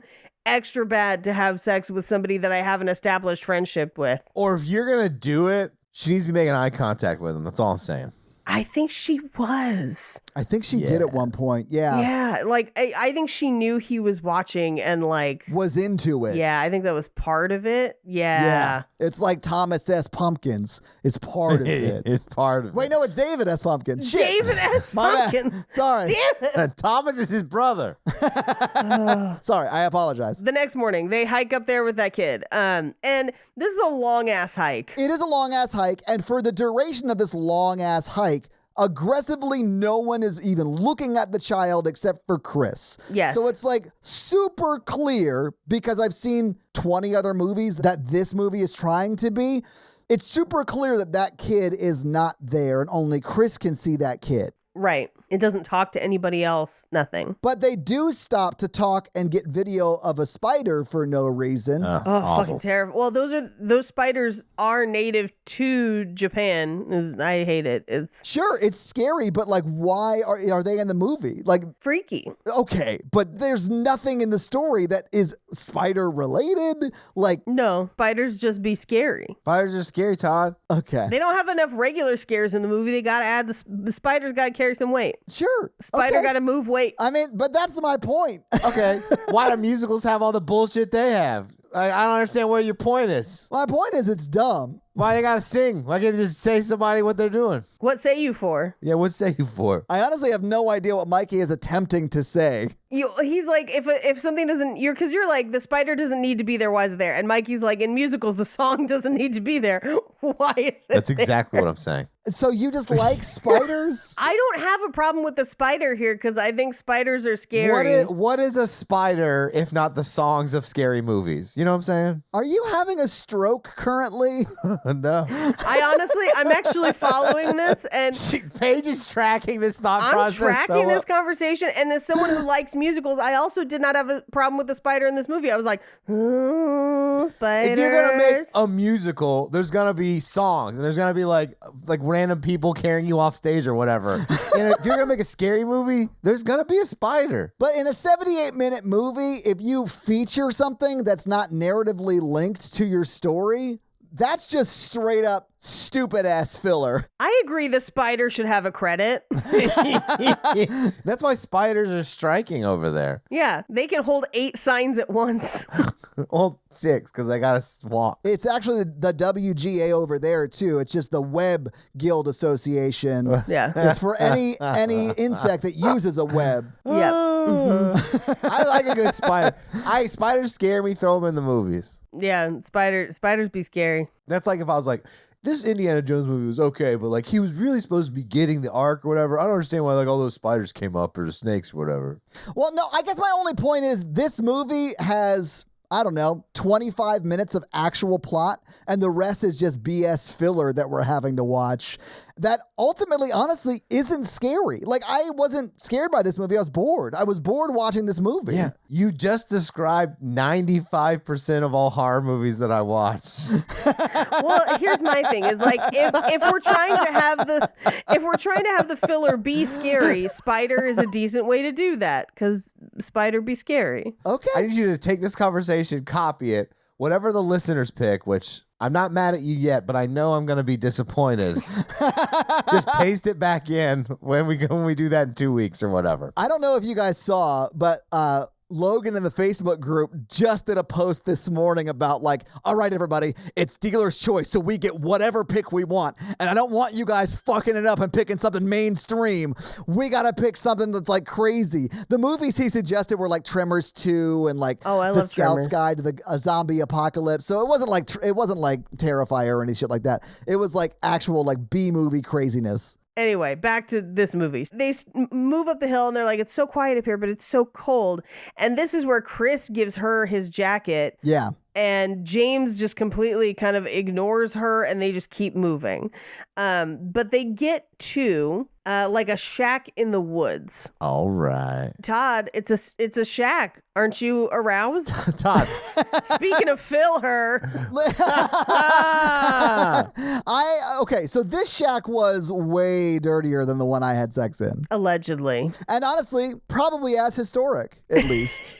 Yeah, probably. How many of you all out there in podcast land have had sex in a shack that was built in the 1700s? Not me. Yeah. I did one time at Cades Cove in Chattanooga. I had a similar experience with this guy where... You had sex in a shack with a guy in Chattanooga? So proud of you. So brave. No. Cades Cove is Gatlinburg, and they have like the old-timey like settler village or whatever, and I'm walking around, and the board I was standing on broke, and my leg went down through the floor. Oh, you mean like what happens to Chris in this movie?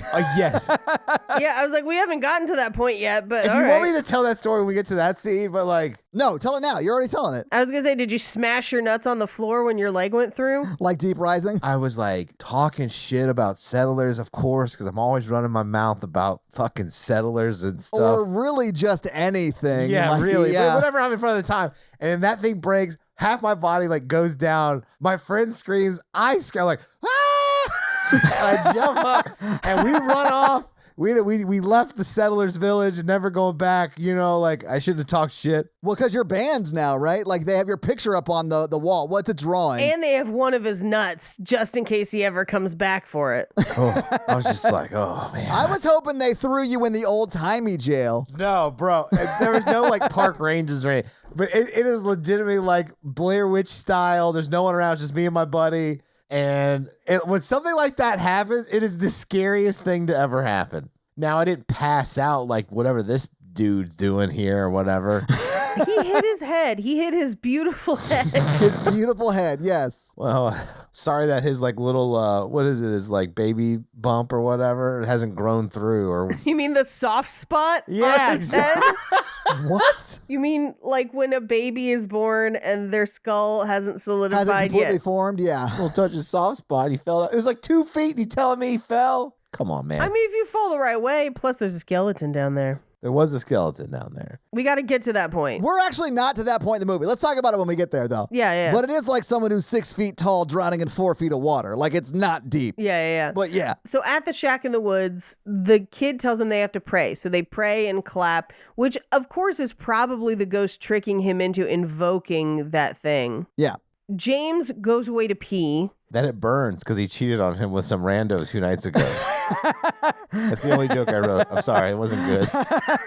But he walks so far away to pee. Like, he had sex in front of or with everyone that's there, right? Right. And he walks a mile away to pee. Like, go behind a tree. Everyone here has seen your dick, bro. Yeah. Like, nobody cares. He's ashamed of his bodily functions. Maybe he had to drop a deuce. Yeah. He lost a potluck and now, he's dropping a deuce. He lost it. Anyway, so he comes back and is like, hey, come look at this mine. And they're like, no, we got to see the temple, but let's leave something on the path to mark so we can get back to this mine. Right. Now, I feel like they would have gotten killed either way. If they had gone through the mines, they would have gotten killed there because they wouldn't have been able to get out as long as they were there after dark. And then if they went to the temple, we obviously know what happened there because we get to the temple. Which has to be close because she runs there in like 3 minutes, it seems like. Yeah. So they have to be super close to the temple.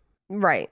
But they find the statue, the kitsune, and the little boy looks at the statue. But again, no one interacts with the little boy except for Chris. They do it in a way that's like, oh, he's definitely a ghost child, right? Because there's 3 of them looking at the statue. The kid's not with them. He's still in the shot, though, but there's a tree breaking the frame. Right. So he is literally in the frame by himself over there. And then they leave the frame after looking at the statue, and then the boy walks over and looks at it. You're like, he's looking at a statue of his mom. Like, he's an evil ghost child. Like, we know that. Right. That's why I was like, man, if it had revealed that he was real, I'd have been like, oh my God, that's like a crazy way scarier. twist. Yeah. Yeah. Besides her wolf face would smash. Them titties, though. Yeah. Oof. They're like out and proud. Would not pass.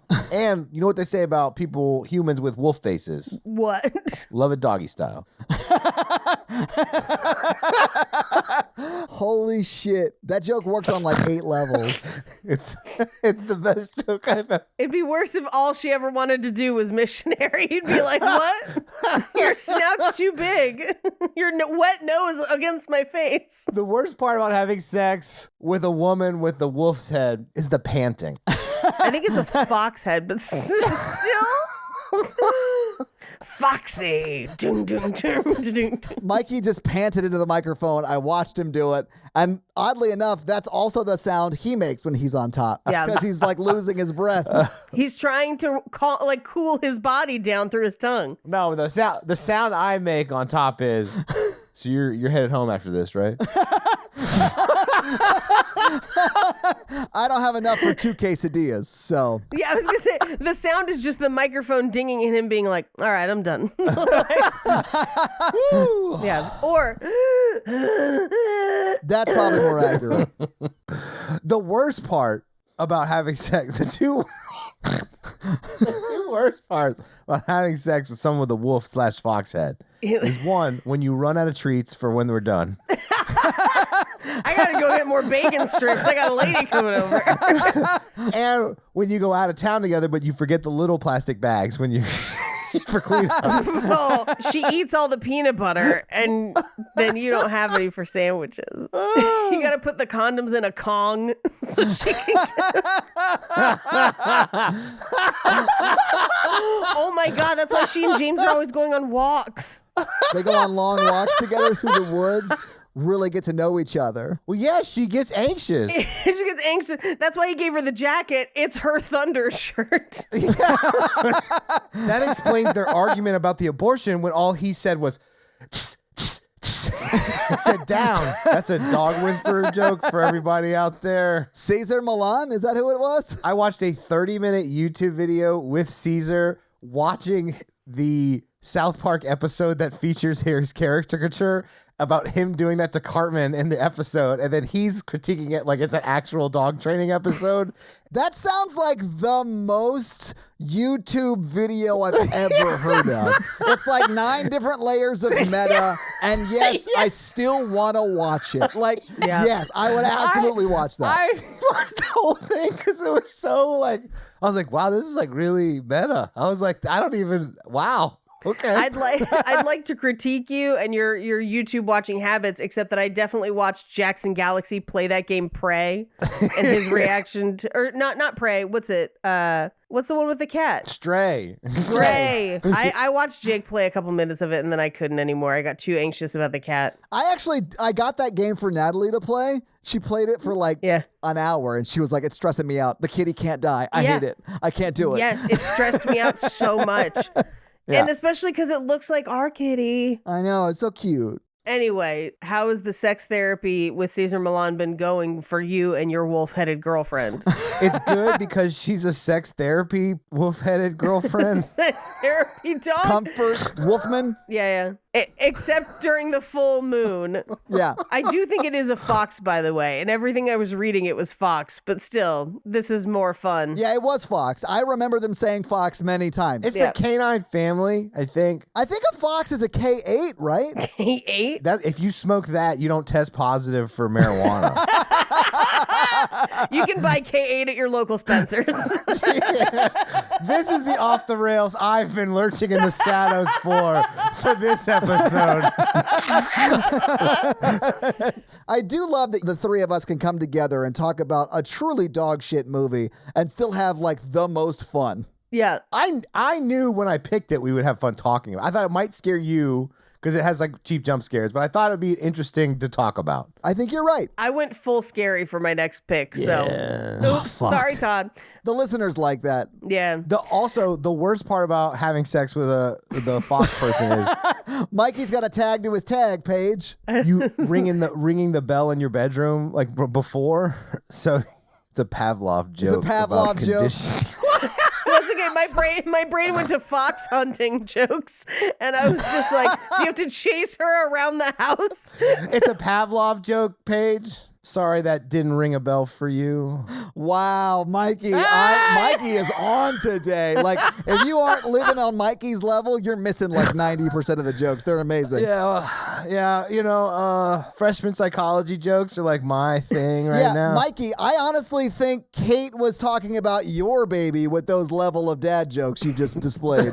I don't know why you went all the way to a Pavlov joke and didn't talk about her salivating for your dick, because that's what the bell does, is makes the dog salivate. Oh, I thought that was what the insinuation was of the joke. That's the Yeah. I'm not crass, Paige. I set up the insinuation. I don't speak it upon the world. Some say crass, others say vanilla.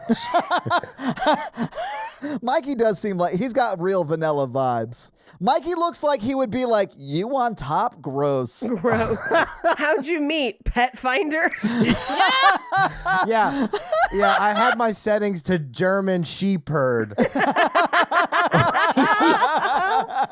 honestly, I probably couldn't hook up with somebody who had a dog's head. Because of the teeth? No, I couldn't have sex with a dog either, Mikey. So I guess Anubis is out. No, a person's body with a dog's head. Yeah, so I have a question for you. Okay. No, I would not have sex with a head with a dog's body. Same. I saw it coming too, Mikey. I was like, Oh, that actually wasn't my question. My question was, That would just look like a pug. and I would not fuck a pug, baby. But my question is, if it has a human body but a dog's head and you have sex with it, did you have sex with a dog? Or if it has a human head but a dog's body and you have sex with it, did you have sex with a human? Like what? How do you classify it? Good question. Does the head signify who you're having sex with or not? If she has one baby, it's more human. If she has a whole litter, it's a dog. Okay, you know what? That is not at all the answer I was expecting, but somehow it's definitely correct. For me, if the body is dog but the head is human, that's still dog. If the body is human but the head is dog, that's human. Well, okay, there's also an easy at-home test you can do. You take a stick and throw it, and if she runs after it... I think both of them would, though. Would they? I think so. I honestly don't know. Okay, so like when cloning gets to this level, it's going to be a very scary thing, I think, morally, right? When you get like human hybrids. I mean, I don't even think if it's possible, but I am picturing one just being like, kill me now. So Yeah, I mean, we're basically describing the plot of the Doctor of Island Monroe. And so like the island of Dr. Moreau. The Doctor of Island Moreau, Mikey. That's definitely the correct name for it. Yeah. Let's get through this dog shit of a movie though. Let's power Well, I through. mean, at least she's loyal. I just wish she'd stop pissing on all my stuff to claim it as hers. That's my boyfriend. Is she pissing on my leg in this bar? Yes, she is. Yeah. Yeah. Does she squat or like lift her leg? Like, how does that go down? I was picturing lifting the leg, but I guess it would be squat if it's a she, right? Yeah. Anything is possible. I love that we are not afraid to answer the questions people really have about this movie. Yeah, and the sexy collars that would go along with it. Oh no, I can't. We've gone too far. I want to applaud us for being this brave. Oh. So brave. Where's your girlfriend live? She lives out back. We got her a special house. Those plastic igloo ones. It's okay. I put some hay in there. She'll be fine. Oh, why are there all these white human turds on your lawn? That's the part. She doesn't poop outside. She comes inside to take a shit in the bathroom. Sitting like a human? Yeah. I think it's more funny to picture a human crouching in your lawn, but like legs shaking the way dogs do, looking at you while they do it. Maintaining eye contact page. Yeah. Yeah. Anyway, I just want for the record to know that I would not have sex with a genetic hybrid. I thought about it and I thought about it. Yeah, the amount you've forced us to talk about this definitely indicates you definitely wouldn't for sure do that, Mikey. no, I wouldn't do it. Mikey, I know for sure if human like fox hybrids were a thing, I would be like over at your house at like a dinner party and I would be like, what did your wife say? Well, because it'd be like Maid Marian from Okay, wait, Robin yeah. Hood. If it's more like Star Fox, where like they can talk Oh my and it has God. like a humanized face. I was today years old when I realized that Mikey would definitely fuck the rabbit from the first Space Jam movie. Lola Bunny. Every person in my generation would fuck Lola Bunny, and that is God's honest truth. Honestly, Mikey, when you said it, I was like, same. And like many women still dress up as sexy Lola Bunny for Halloween to this That day. is true. And Many women do. should continue to do so. Mikey, have you ever explored furryism? No, it's like I don't even let my dog on the couch because I don't like So this is a funny aside, but for real, I don't really like animals. Don't send me any weird emails or DMs or anything like that, please. Thank you. But if you have tentacles, reach out to Paige. Yeah. Yeah, send me your weird tentacle art and shit. Or don't. Please don't. You heard it here. Just cut that out and just upload it to the internet. Anyway, they go inside the temple. shit, we're still talking about this movie. Okay. Yeah, James stays outside, but Chris goes inside to kind of take pictures. And the little boy comes up to Chris and says, my mother will wonder where I am. And he says, can you get back by yourself? And he says, yes, but remember, you should all be back before dark. So he leaves, but in the temple, there is someone behind Chris in the shadows. Yes, there is. Clearly. Yeah. But he takes some pictures. He comes outside. He finds a bell and rings it and kind of like takes it back inside the temple with him.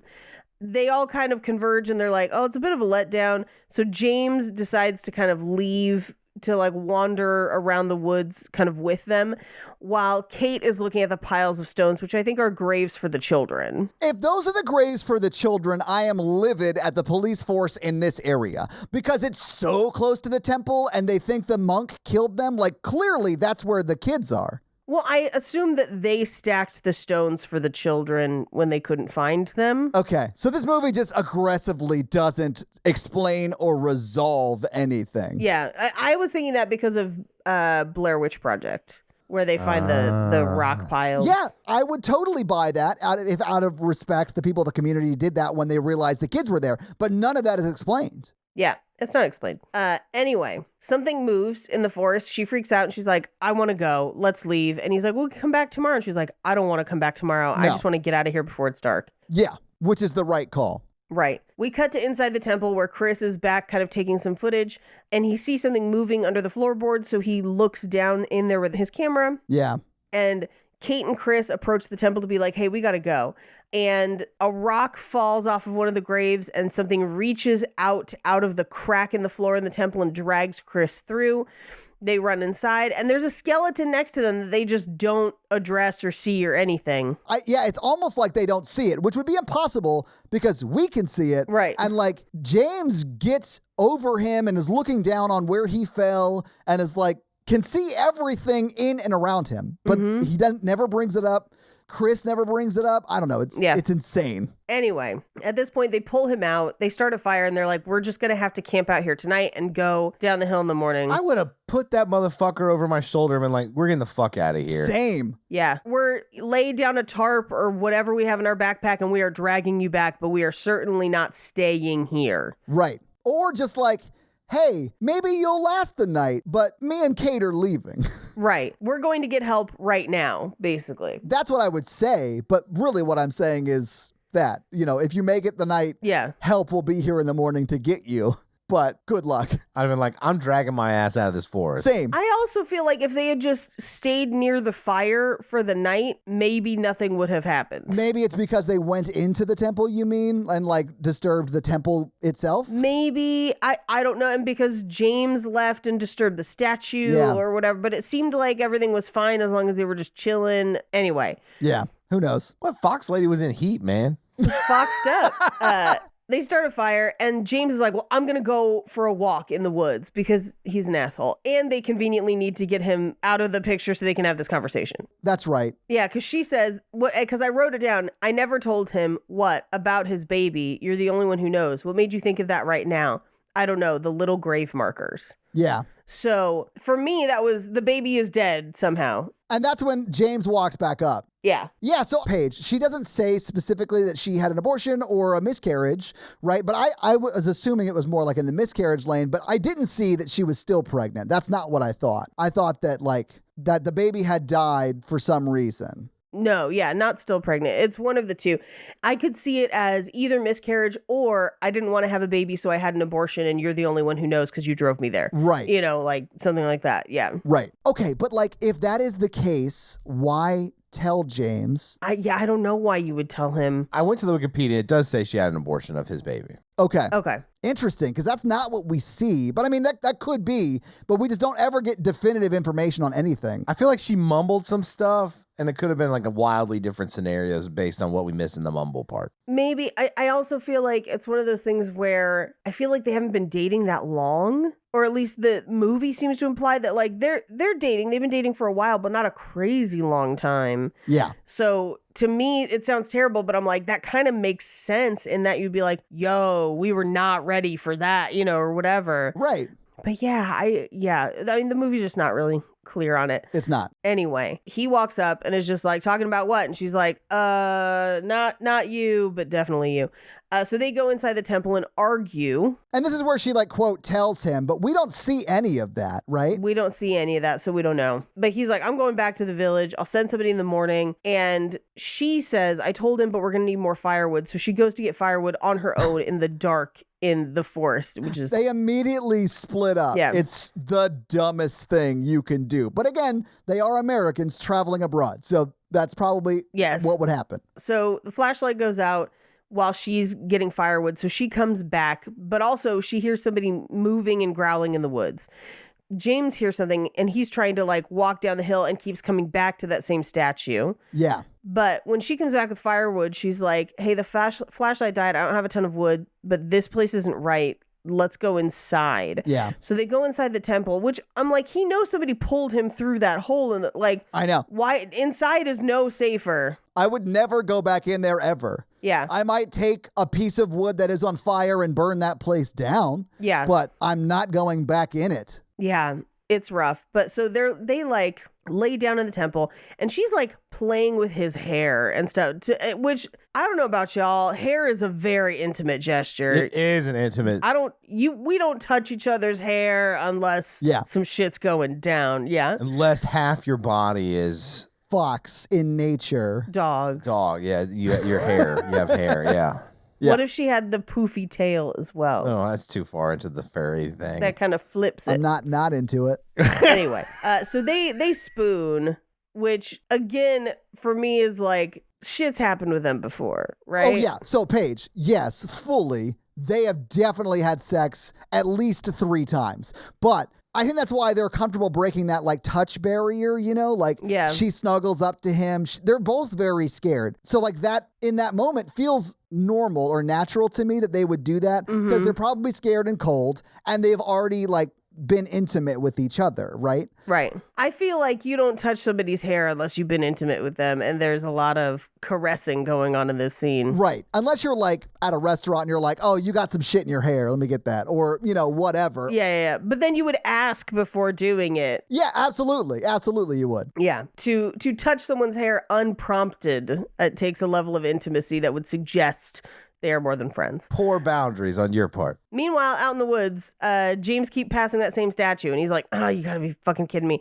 And then he looks back and it kind of disappears. Yeah. And instead we have a weird 2-headed monster that doesn't have great graphics. Nope. But he runs into the woods and she hears him from the temple. So she runs into the woods too. And he tries to chase after her, but his leg is messed up. Yeah, he can't run. So he's now like stuck at the temple. Yeah, Chris is.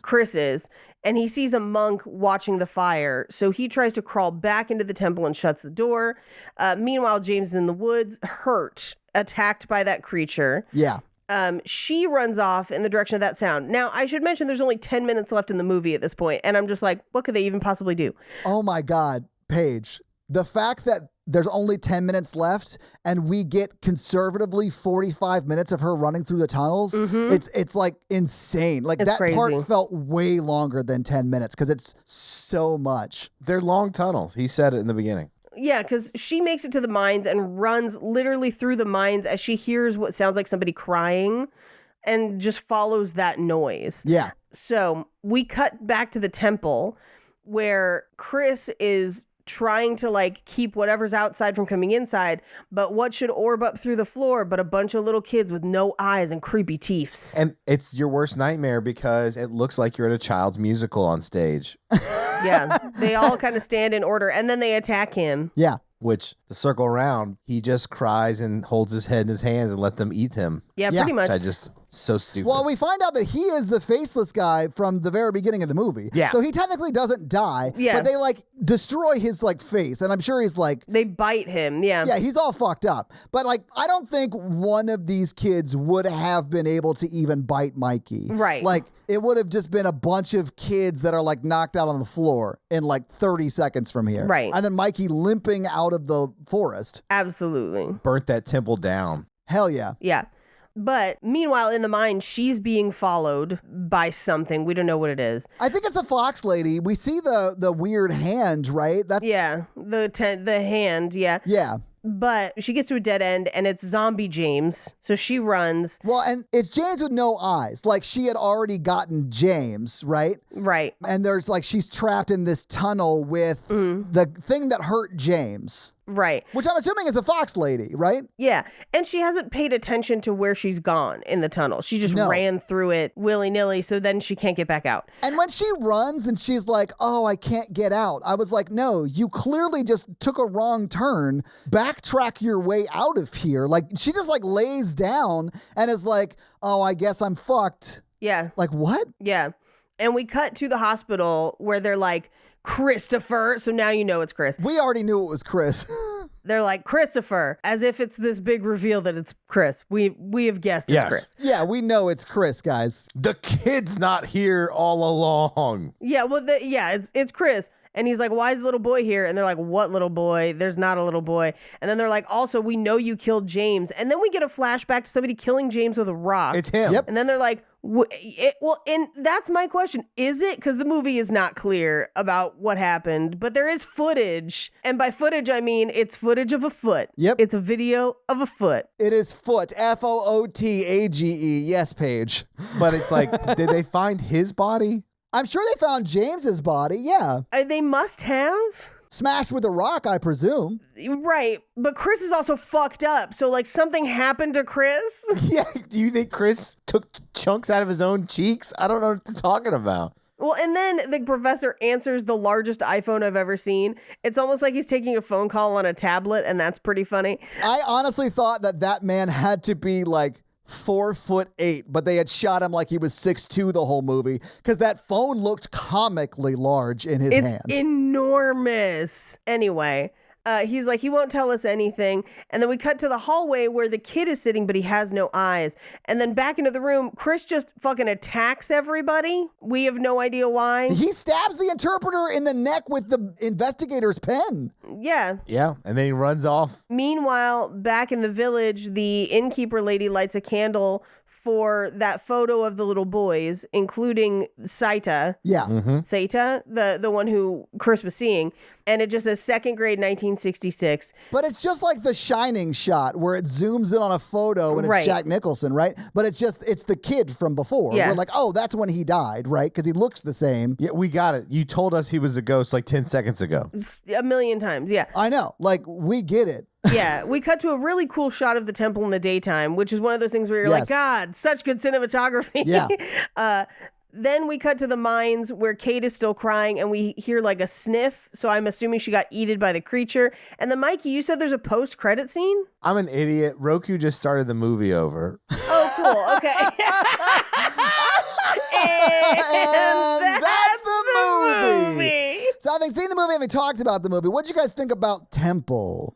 I thought it set up what could have been a really cool movie. I would say Act 1 and 2, great. Act 3 falls apart. Well, and Act 3 makes me hate Act 1 and 2 because they set up so much stuff and then don't finish it. Yeah. And I guess they expect me to not have already known that Chris was the guy in the wheelchair, even though that's pretty clear, and that the kid was dead. Yeah. Because at the end of the movie, they treat both of those reveals like you're learning about Tyler Durden for the first time. It's not that big of a reveal. Like, we already know, you know? So, like, I just felt very disappointed by the movie. I was very disappointed. The next little bit of the movie should be them trying to find out where Chris is going, and that's stumbling upon like why this is all happening. And then you have the ticking clock of is Kate still alive or not, and can we save her, right? Right. There's like 20 minutes left of this movie that I think could save it, but they just didn't continue the story at all. Right. I mean, yeah, I think it's beautifully shot. I think it sets up a lot of things and it doesn't stick the landing, and it had a killer trailer. Yeah. So I get why we watched it. I think it's a fun watch. I had fun watching it this time because I knew everything, and I was like, we're going to have fun talking about this. So I was looking forward to the episode. Mm-hmm. I've had fun talking about other things while talking about this episode. Like, would you fuck a fox lady? And I think the answer was yes. Because when Mikey said Star Fox, he had a twinkle in his eye. Yep. That's Toad. That sounds more like the guy from Mike Tyson's Punch-Out. There you go, yeah. All right, Paige. Well, do you have any fun facts for us? I have 2. Well, here it is with those fun facts.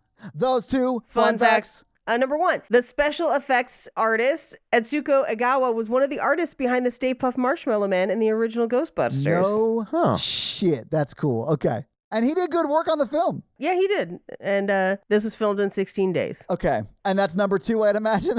That's it. $3.2 million in 16 days. Yeah. Which, honestly, I would buy. This was shot in 16 days based upon the outcome of the movie, right? The way it turned out. Right. I think if you had spent 30 days, it would have been way better because you could have fleshed out some more of the story. Yeah, probably. But, I mean, that all comes before you even shoot it. So if you don't have that before you shoot it, it don't matter how much time you got. Yeah. Well, Paige, thank you for those fun facts. Let's talk a wee bit about box office. But again, this didn't get an international release. The only thing I have on this is the budget. And that budget was $3.4 million, which I again, think is a lot for this movie. It did get a domestic DVD release, and it made $11,000 on that. But it probably has made a good amount of money on like streaming sites and stuff like that. But it definitely didn't make money in the box office because it wasn't a box office released movie. So, Mikey, do you want to hit us with that scary scale? Yeah, scary scale listeners is how scary we found the film when we watched it today. Our one example is Ghostbusters. Our 10 example is Texas Chainsaw Massacre. Paige. I'm going to give this a 2 because the first 2 acts did have some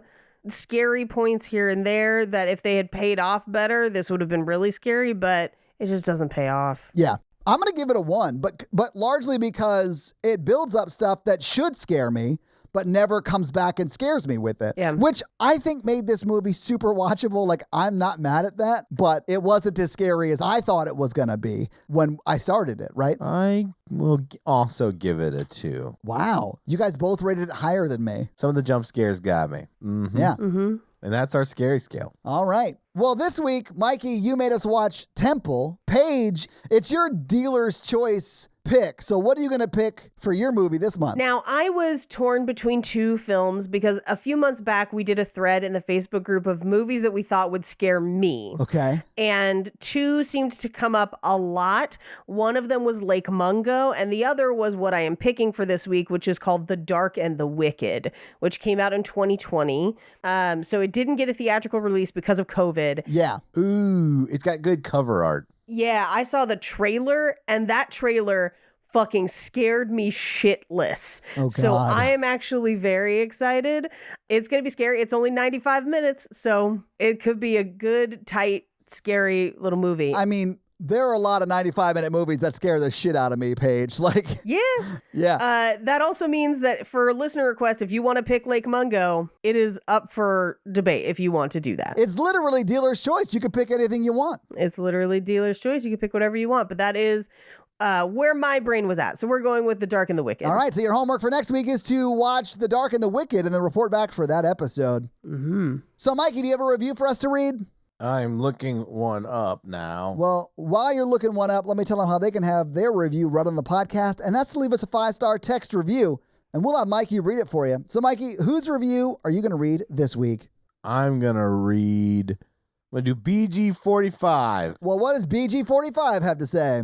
My favorite podcast. Oh, well, that's very kind. Horror Version is one of those special podcasts where the hosts all work well together and you can tell are having fun as they record. That's true. It's true. That's true. We do have a lot of fun. Paige, Mikey, and Todd will expand your horror selection through finding things you've never heard of while hitting all of your old and contemporary top horror movies. Someone actually, I did a post about this movie that we were doing it, and they were like, this is one of the reasons I love your podcast, because these are movies I would never have seen had you not done them, you know? Mm-hmm. So, like, we do some out there movies. I do feel like in the beginning, for the first couple of years, it was like we wanted to pick stuff that people would want to listen to. I do feel like a little empowered lately to kind of sometimes once every 3 or 4 months to pick one of my movies out of I'm like, no one will listen to this episode. And all of the least listened episodes have been those picks that I've picked. So you're welcome, 14 people. That is true. Well, Deep Star 6 is the famously least listened to episode, but that episode's one of my favorites. It's hilarious. Anyway. I love tanks on the ocean floor. I Man, know. people are missing out on that one. It's crazy. Thanks to all three for their work helping me through a rough time. Oh. Also, sort of related, but they need Patreon goal for the Creation Museum and Ark Encounter. Todd got a hilarious discussion going in the Meg about one, a tiny one he went to, but these are the biggest creation attractions in the world, and they are in Kentucky, a short drive from Mikey and Todd. Yeah, I have heard of this. The Oh My God Screaming bonus episode would be almost as good as Ark Encounter, the Noah's Ark attraction, suing their insurance company for flood damage for another year. 5 stars. Mikey, I'd do that. I'd go to the Creation Museum with you. Hell yeah, I would totally do that. We'd have to be able to film it. We'd have to figure out a way to film it, but I would totally do that. But BG45, thank you so much for that awesome 5-star review. And if you want to have Mikey read your 5-star review, leave us a 5-star review. So guys, if you like this show but want to hear this power throuple on another movie review show about romance and romantic comedies, check out Romancing the Pod, where Mikey, Paige, and I break down and make fun of romantic movies. It's a lot of fun, guys. Check it out. If you want to follow us on social, please do. We are at Horror Virgin or online at horrorvirgin.com. If you want to follow us all individually, you can do that as well. Paige is at Paige Wesley on Twitter, or Rampage Wesley everywhere else, including TikTok. Mikey is at mrandolph24, and I am at Todd J. Awesome. If you like the show so much and you want to help financially support it, please do by going to patreon.com/horrorvirgin, where you can get a lot of great levels and a lot of great stuff like bonus episodes, director's cut episodes where they're a little bit longer and you get them actually a day earlier than the regular feed drop. We do a lot of great things like listener requests and stuff like that. So guys, check out the Patreon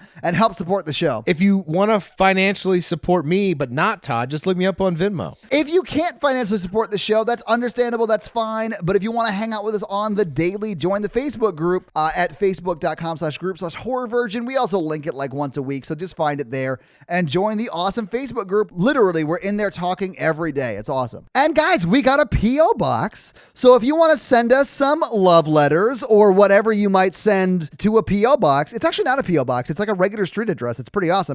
It's 6688 Nolensville Road, number 108-34, Brentwood, Tennessee 37027. So send us some stuff. Yeah. And if you want to check out our Twitch stream, we're at twitch.tv/Todd Awesome, where we will be playing horror video games. So if you have always wondered what it would be like to watch me get scared, you can now do that on Twitch while I play these horror games. It's twitch.tv/Todd Awesome, guys. Check it out. It's a lot of fun for you. Not a lot of fun for me. This episode's brought to you by Tia, and Tia has a teenager that's just like driving her crazy. So how is Tia's teenager driving her crazy this week? She just keeps posting videos of spiders, and it's all filler. Yeah, it's like there's no context for this spider, Tia's teenager. Why did you post it? Rude. Anyway. I love how hard we came at Todd for that, and favorite part of the episode. My favorite part was where you were, where we were talking about the fox lady fucking. That was hilarious. Anyway, but thank you so much for the support, Tia. We appreciate it. This episode also brought to you by Jonathan, and Jonathan wants me to steal your screens and make you watch this video he sent me. So I'm going to do that right now as we watch a YouTube video called We Didn't Start This Website, which I'd imagine is going to be a parody on We Didn't Start the Fire with some lyrics about a website. I was right. Also, this song slaps. I don't mind listening to it. Yeah. And it's like, it's Billy Joel, so it's like gibberish anyway. Yeah. So like, you're not listening to We Didn't Start the Fire because you want to sing along, right? I mean, maybe. I mean, if you're that kind of karaoke person, which I'll be honest with you, I'm surprised I don't know it word for word because of that, because I'm that karaoke person. But I mean, the song does slap. And Jonathan, thank you so much for making us watch We Didn't Start This Website and for your amazing support.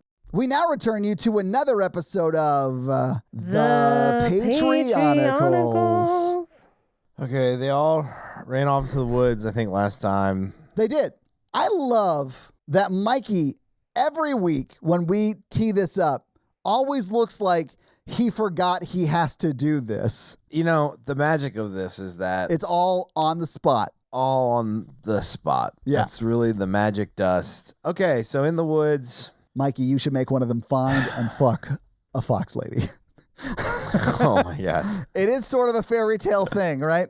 They come to a river and everybody's on horseback or whatever, except for Driscoll. He's in his Iron Man suit, so he lands on the other side. Naturally. Yeah. Vixen Avery comes out. She's like, you found me, blah, blah, blah. Wait, so she was just hiding in the woods? She wasn't like being like held in the woods in some sort of captive confinement? That's exactly what James Avery the Knight said. James Avery the Knight said. And then Sunzi, the Tin Man, was like, no, I'm sure it's fine. And then the sword on his side, Excalibur, was like, you're a fucking dumbass, bro. This feels like a trap. Yeah, She was it feels like a obviously trap. hiding. Yeah. Yeah. This is a trap. Everybody, this is a trap. And then Madeline the Jester cartwheels over to Libby, the queen of the fairy tale land, and she's like, we gotta get the fuck out of here. So and the queen's like, you're absolutely right. So the cartwheel, the queen rides off. But we were looking for Karuna and Natasha's children. All 19 of them? Yeah, 19 children. Yeah. And then they're like, where are they? And then Wes Hampton was like, look, if this is a trap, I do think I'm going to like step out for a minute. Allie the mermaid jumps into the river to look under the water. And Boise the Florida man, who can conjure a jet ski out of nowhere, is jet skiing around on the river. I didn't realize that was his superpower, but that feels very appropriate for a Florida man. Yeah, absolutely. His jet ski just has a Salt Life sticker on the side. Like, that's the vibe, you know? And there's so much fog that Isaac is like, Mr. Rage Bomb, shoot all the fireworks and get the fog out of here. And so he shoots fireworks out and the smoke clears, and there's 3 giant bears, and one's a little bit bigger than the other. Oh no. And Vixen Avery's like, my real name is Goldilocks. What? You're not getting these children. Oh And my so the God. bears attack. And then, Kate uses her psychic powers to go over to Vixen Avery and traps her. It was like, where are the children? And Glinda the Good Witch. She goes all the Sound of Freedom on him. Yeah, exactly. That's a reference to a movie I'll never see. Well, there's some controversy. Erin, who's the Good Witch, she disappears as a bear pounces upon her. The Iron Man suit's firing, lasers and shit, but the bears are just like real fast. Jeremy with his laser's eyes, he lasers the shit out of Baby Bear and just murders the fuck out of it. But he's run out of his laser strength, so he passes out. James Airy pulls into Jay's pack and pulls out a thing of honey and throws it on the ground, and the bears come running to it, and they eat it, and it was poison honey, so they die, and they've captured Vixen Avery, and that's the end of the episode. All right. Well, I guess I'll have to find out what happens now that Vixen Avery / Goldilocks is back in captivity on another episode of The Patreonicals. That's going to be it for us, you guys. I'm Paige. I'm Mikey. And I'm your horror virgin, Todd. Keep it ooky spooky. Have a great week. Yeah. Bye.